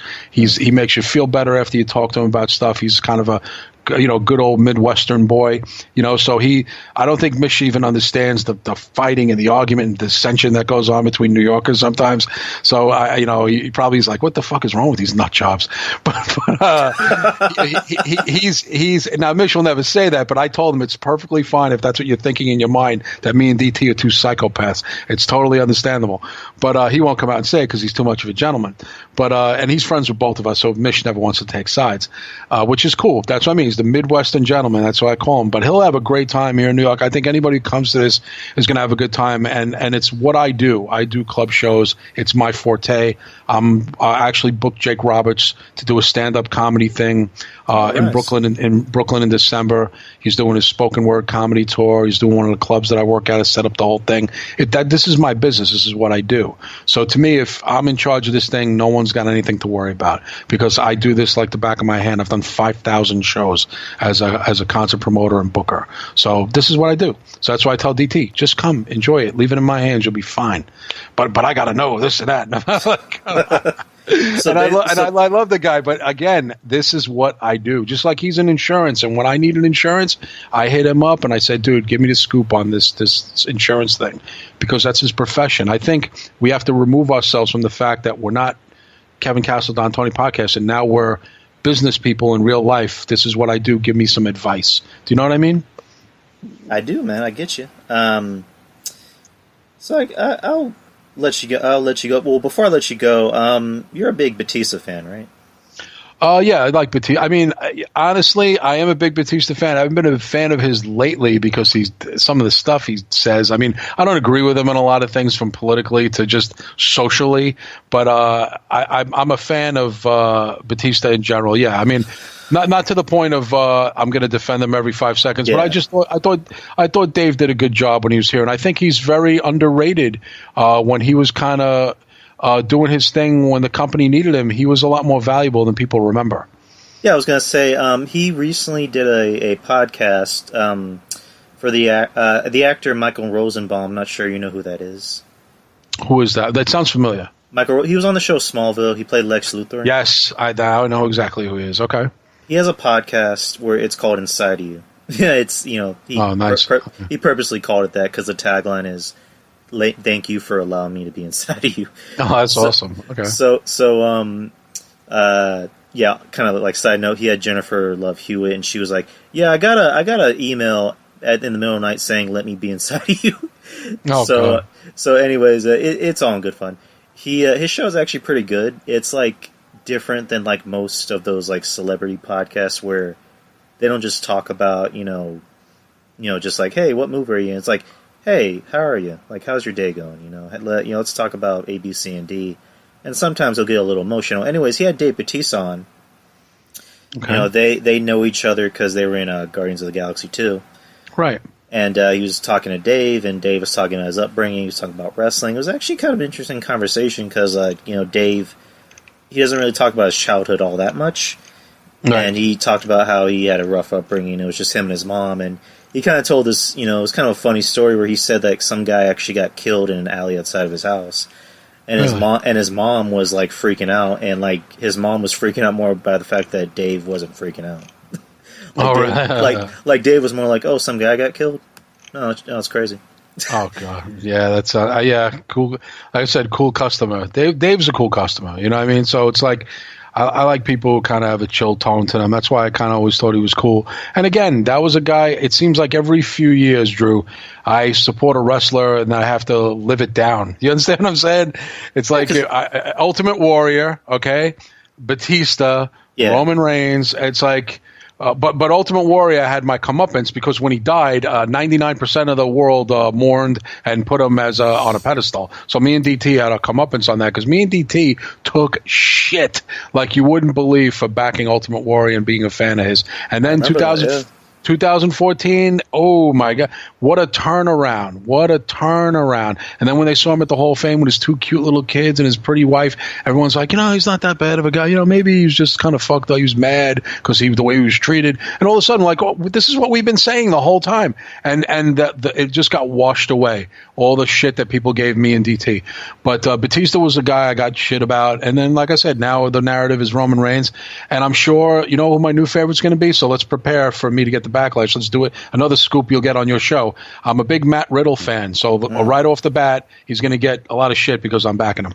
So probably like that should be the whole shtick is that if Kevin likes him, boo him. Like just boo him. Not necessarily. I mean, I said Matt Riddle reminds me a lot, and being from Texas, you know who these guys are, the Von Erichs. Oh yes, Matt Riddle is a Von Erich. He looks like one. He's acknowledged that people have said that to him before. He looks like a combination of Kevin and Kerry. He looks just like Kerry. Yeah. So it's like, and Texas he even acts like Kerry. He's like kind of a lovable goofball, almost like a stoner. And Kerry was the same way. So that's a very big compliment. Kerry's a Hall of Famer. He's one of the greatest wrestlers of all time. His Von Erichs are a legendary family. It's a high compliment. Only a moron would see that as a detriment to Matt Riddle. That's a very good compliment to be compared to that. I haven't heard a wrestler in 20 years be compared to the Von Erichs. So it's a good compliment. He even wrestles barefoot like Kevin Von Erich did. So, in wrestling I wonder if they're going to let him wrestle barefoot in the majors, by the way. I doubt it. But maybe they will, but they probably won't. They'll probably have to wear boots. But he's a great wrestler, I can already see it. It's like, they gave him boots, and you're going to see all these marks. Why would you give him boots? That's his gimmick. It's like, he's going to hurt himself? Oh, they're going to say, Roman Reigns made him wear boots, right? I bet he said something. I bet Reigns had something to do with this. Oh, yeah, I'm sure. Reigns is threatened by Matt Riddle. I'm already ready. I almost feel bad. I'm going to write an apology to Matt Riddle in advance and tell him I'm going to support him and prepare to be disliked by a bunch of male demographic because I'm going to support him. And it's fun. Again, I say to myself, I don't know why another guy cares that I like another wrestler. I don't, and meanwhile they support Finn Balor. I don't get it. So again, I throw my hands up in the air in confusion. I don't get the difference, Drew. What's supporting one guy and now you support another? Why is my guy not cool and your guy's cool? Because you said so? Because his guy was in Japan and he does flippy that's why. Oh, okay, I got. Even though we're all Americans, by the way, we're more impressed by. And by the way, ask any of those kids how many of them been to Japan. How many of those marks have been to Japan? It's like, I bought a Nintendo that's from Japan. Exactly. That's going to be my new thing. Oh, you've been in Japan? Where have you been? Osaka? Where'd you go? Oh no, I've never been there. So why are you such a big supporter of? How come you don't go there? Why don't you support the economy there? Why don't you take your vacation there? So why do you go? Why are you going to California? Go to Tokyo. I mean, I don't get that. If you're such a proponent of a place, why are you not supporting it by going there and being a tourist there, spending your money there? Go get some yen and spend it. You know what I mean? It's like I don't get that. By the way, I'm a huge fan of Texas. I have a lot of friends. That's why another reason I agreed to come on your show. As soon as I heard you were a Texas boy, I was like, I'm there. Trez will tell you too. I'm a big Texas mark. I mean, just for culture, barbecue, music. I'm a huge Stevie Ray Vaughan fan. I'm a huge Von Erich fan. I'm a huge fan of the state of Texas. Just the music festivals they have down there. I've done business with some guys down there. I've been nothing but gentlemen. So I've had great experiences with people from Texas. And my tattoo artist, Catan, lives in Texas now, and he's based out of Houston. So if I go there, I'm probably going to meet up with him. One of my best female friends lives down there too, Courtney. So I have a lot of friends. I have a lot of friends in Texas, and I'm next to New York. My favorite is Texas.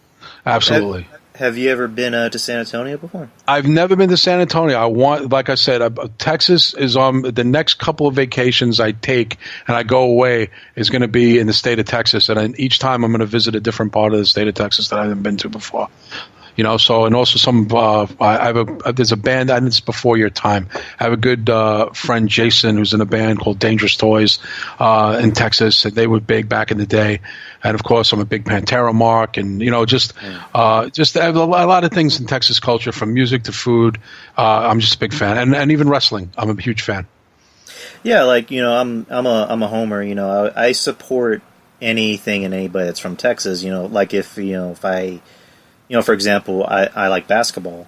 If I hear about a guy that played at, University of Texas Austin, I'd be like, I'm a big fan of that guy. Kevin Durant played at UT. Oh, yeah. The power forward for the Spurs, LaMarcus Aldridge, he played at UT. And then, of course, we have, our own college here in San Antonio, UTSA, which I actually go to. I'll be graduating. Oh, okay. I'll be graduating this year with my bachelor's. Nice. Okay. Thanks, man. So you're even younger than I thought you were. So you're not 55. I knew it. I'm 52. I'm playing. Trez said you were going to be 55. I knew that wasn't true. I'm just kidding. She didn't tell me that. You shouldn't trust Trez. I'm playing. Believe me, we celebrate Trez's 28th birthday every year. So trust me, I know. It's okay. She's going to kill me for saying that. By the way. You can't be 28 3 years in a row. That's all I'm saying. That's all I'm going to say. I'll just leave it at that. She's like, I damn well can, Kevin. Exactly. Happy birthday. I'm like, how can you be the same age every year? I get older, but she can't. I get it. I understand the rules. I get it. All right, Kev, I very much appreciate you taking time out of your schedule to be on the show. Oh, it was fun, man. If I sound very up, this is because this is, like I said, to other people's, this is like my early afternoon. This is just the hours. It's almost like the way it's embedded in me over the years. So nighttime is my time. So anytime late night, I sound like it's the afternoon for me. So. I knew that, because I'm kind of a night owl at times too. And, I'll just post something on Twitter and I'll just see, Kev Castle, your tweet at 3 a.m. I'm like, oh yeah, I'm up. Yeah. I was up till 5:30 in the morning last night. People were writing me and just like, is that you? I'm like, well, who else would it be? It's like, oh, I don't know if someone was using your Twitter.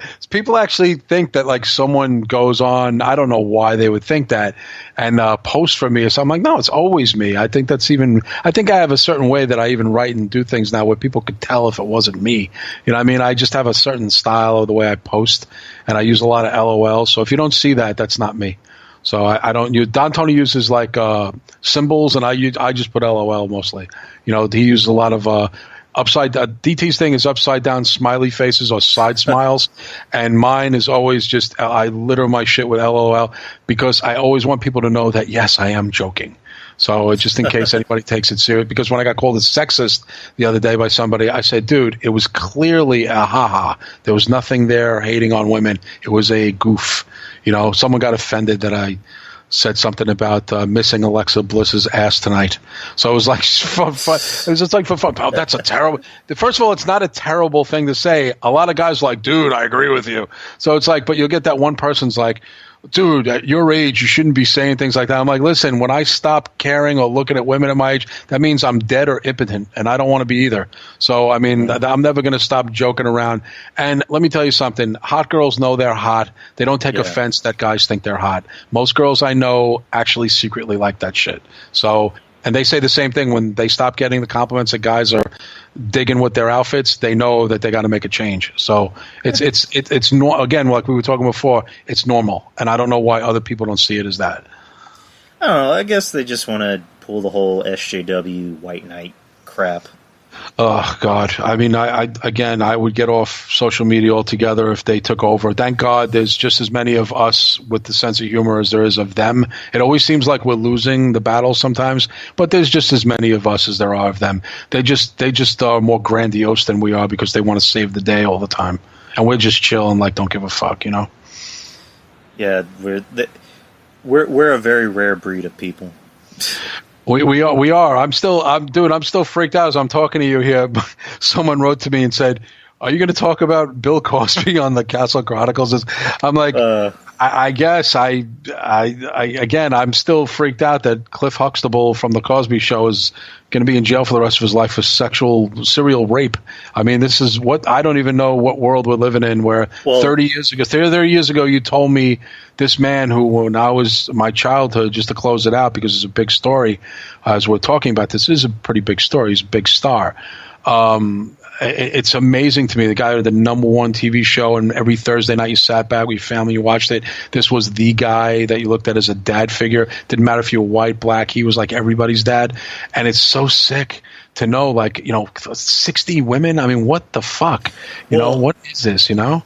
Well, I'll close the show out, just by saying this. I had watched something on ID Network about Bill Cosby, and this had apparently been going on. It was suggested that it might have happened even before he became a star. Yeah, it happened a lot more when he started. When his fame rose, even before the Cosby Show, because he had that show called I Spy. Where, it was a big deal. I believe he won an Emmy for it, and it was he did win an Emmy for it. I was just an infant baby. I was born in 1968 when that show was just it was like a newbie show back then in the 60s. Yeah, and as his star rose, he started hanging out with more like the A-list crowd, De Niro, for example, and he got invites to the Playboy, mansion, and anyone that's ever been there will tell you anything goes. Pretty much everything's a secret there, and he would. I don't know who gave him the idea, but apparently he was given quaaludes to give to these women because they would do whatever he would tell them to do, and in his head he thought, maybe that works for every other woman. So for Bill Cosby, it was always kind of that narcissism attitude, kind of like with OJ. OJ had that narcissistic attitude, and and I'll finish it here. Just to close out the show. That the whole rape trial that happened, or not a rape trial, but the whole rape case that happened with Mike Tyson. Apparently, that was actually Bill Cosby's daughter. Oh God. Yeah, it's just crazy. And Bill Cosby actually told his daughter not to go to the police, and he apparently told Mike Tyson to go get help to be a better person. Right. It's nuts. I mean, that's the funny thing. People, again, like younger generation people say to me, in the clubs that after hours we're cleaning up, counting out and stuff. So we have conversations at the bar, and there's, the bartenders usually in their 20s or whatever. They're saying, didn't you guys know, like, you ever hear about, like, what kind of guy this was? It's like back in the day, there was no social media, and word of mouth rumor mills meant nothing because it usually was gossipy bullshit. It's like, going in the bathroom wall and reading, for a good time, call this number. You didn't know what was real and what wasn't. So it was like back then we had the newspapers, you had Star Magazine, you had like little gossipy magazines, but there was no internet. We knew what the TV news told you, and the news was not slanted and slighted like it is today. There was no left and right. It was straight down the middle. It wasn't political, and they gave you the real scoop on things, and if it was a real story, you'd hear about it. We considered the news a legitimate news source today. It wasn't this bullshit that goes on today on both sides of the fence of just, people just divide and conquer. And you heard that Bill Cosby was like a perv and stuff like that, but you didn't take it as anything. But serial rape is different from being an ass grabber. You know what I mean? It's like, you don't, again, you just kind of, my father's passed for 4 years now, and I always wonder what my father, who's a big Bill Cosby fan and didn't like Donald Trump, but I always wondered what he'd think of him now as the president. Like, I wonder what my father would think of all these crazy things that have happened over the last few years with people from his generation who are around his age group. So my father was in his mid-70s. So, Bill Cosby's 81, Donald Trump is over 70. So my father would have probably a lot to say. But again, you don't know anything till you know. Nothing surprises me anymore. But it is a sad ending to something like that. It's one of those head-shaking things where you just you don't know anybody. Basically, you think you know somebody, you don't know somebody at all, Yeah, man, it's just, I don't know, these past couple of years of just, like, it's been an eye-opener to show how a lot of these, Hollywood types could be, behind closed doors, but, what can we do? Well, there's a band called Only Living Witness that has a famous song logo. It says, "All my heroes, they will let me down." So it's true. all your heroes will eventually let you down. So be careful who you look up to, because you don't really know who you're looking up to until you know the real story. And you'll never get the only way you know how you get the real story, when they finally get indicted or they die, and then the truth comes out. And then you say to yourself, Jesus Christ, I bought his records, I wore the shirt, But listen, you're not a sucker or anything. You want to believe, just like, as Ultimate Warrior say, you want to believe in something. You want to believe in a character. You want to believe in a person. You're not a fool because you backed a person. You find out some shitty things about them. You're just and I don't think anybody was doing a deception. You just don't really know. I'm a huge Elvis fan, and people have always tried to say things about, Elvis was a drug addict and this and that. I'm like, you know what? But he wasn't always that, and he fell on hard times, and he became despondent, started using drugs. But he wasn't. He did good things too. Bill Cosby, a little bit harder to go back, because you're talking about a guy who raped multiple women. Someone using drugs, it's a little bit different. That's self-destructive. Doing crimes to other people, that's criminal. You know what I mean? Yeah, I'll equate it to this. It's kind of like with the argument of Chris Benoit and Eddie Guerrero. Yeah, there you go. Where it's like what Eddie did, he was hurting himself. He wasn't raping his wife. He wasn't. No, he hurt himself. He hurt himself. Right. But what Benoit, he killed his wife and his kid. And you can't compare the two. Like how you think you can is almost like asinine. But do you want to do some plugs, man, for your stuff? Yeah, I sometimes forget my own Twitter. If you want to check me out on Twitter, it's Kev Z Castle. Kev with a big Z as in Zorro. By the way, Trez came up with that. I have no idea why I'm Kev Z Castle. I don't think she knows either. It's just like we had to separate. For some reason there was a bunch of Kevin Castles, so I had to be Kev Castle, but I had to do something to separate in the middle. So for some reason she came up with a Z. I don't know. It stood for something, but we both forgot what it was. So actually, I give Trez. Trez got me on Twitter. To be honest with you, I wasn't even going to go because I saw how much grief Don Tony got on there that I was turned off to it. I joined because of her, by the way. Yeah. So props to her again, my friend saving my ass. It's Kev Z Castle on Twitter. You check out the Don Tony Kevin Castle show every Monday night live at 11:15. As soon as Raw is over, we are, well, not literally on the air, because sometimes we're always on at 11:15, but you can tune in 11:15 every Monday night live for me and DT, or there'll be another co-host if me or DT want to take the night off. On our Patreon, we have Patreon /Don Tony. You can join Patreon for as little as $5 a month.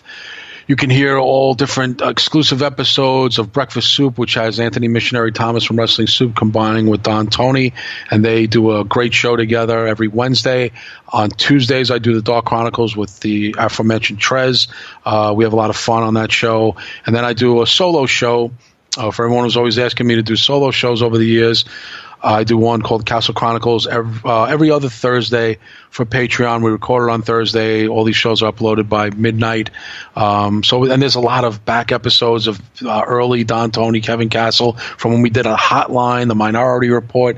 Anybody who doesn't know the history, me and DT have actually, before Kevin Castle, Don Tony, we did stuff for 7 years on hotlines. We used to do a wrestling hotline from 2002 to 2007. So, I mean, we have a lot of history together. So, and there's so many back episodes, Drew, to make your head spin.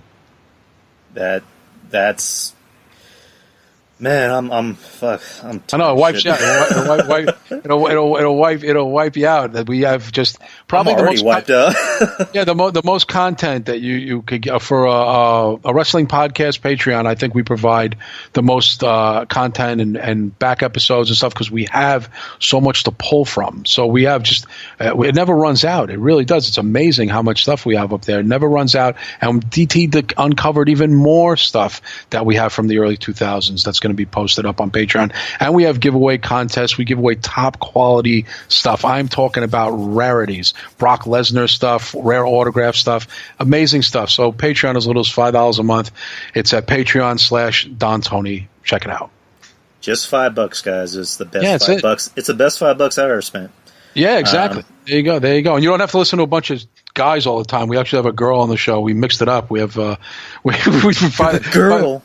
No, we finally decided to get into modern times and realized that I wanted to get a woman's point of view on the show, and I fought for it. I'm glad I did, and we got the right person. Obviously, you got to know her well, and anybody who talks to Trez or hears her talk will dig her and definitely get on board with supporting her, because she's a good person and knows her stuff, and she's a legit wrestling fan. She's not some person who jumped on late in life, been a wrestling fan since she's a little kid, and knows her stuff. So. All right, Kev. I will talk to you soon. Absolutely. It was a pleasure. Thank you for having me on. Thank you for, I know we recorded like 8 hours. This has been great. Yeah, it's already like it's already like Saturday. I know, exactly. But yeah, it was good. I mean, this is what we do. When I guested on a couple other shows, we just started shooting a breeze and had a good time with it. And we should give people their money's worth, you know what I mean? So to speak. Yes, sir. If you ever, hey man, I'm just letting you know, if you ever need me to help you out with anything, just let me know. Appreciate it. And anytime you want me to come back in the future, I'm down for it. Especially for a good old Texas boy. Anytime. Yeehaw. All right, man. Thanks, Drew. Take care, brother. All right, buddy. Wow. We're already at 2:58. All right, I'll edit this show, upload it. It's already about to be midnight. You already know where to catch me. Spreaker is my home base. iTunes, Google Play, Spotify, Podbean, Stitcher, iHeartRadio, and CastBox. Twitter, Drew Yari Show. Facebook, Drew Yari Show. YouTube, same thing. Thank y'all for listening. This was quite possibly one of the best shows I've done, maybe even the best show I've done. Ice Podcast, I'm going to do something next Thursday. The one I just did recently will come out tomorrow, or Friday, I believe. Fuck, I'm out of breath. I'm trying to make sure I don't run out of time before I say anything. Yeah, that's about it. Thanks, guys. Take care.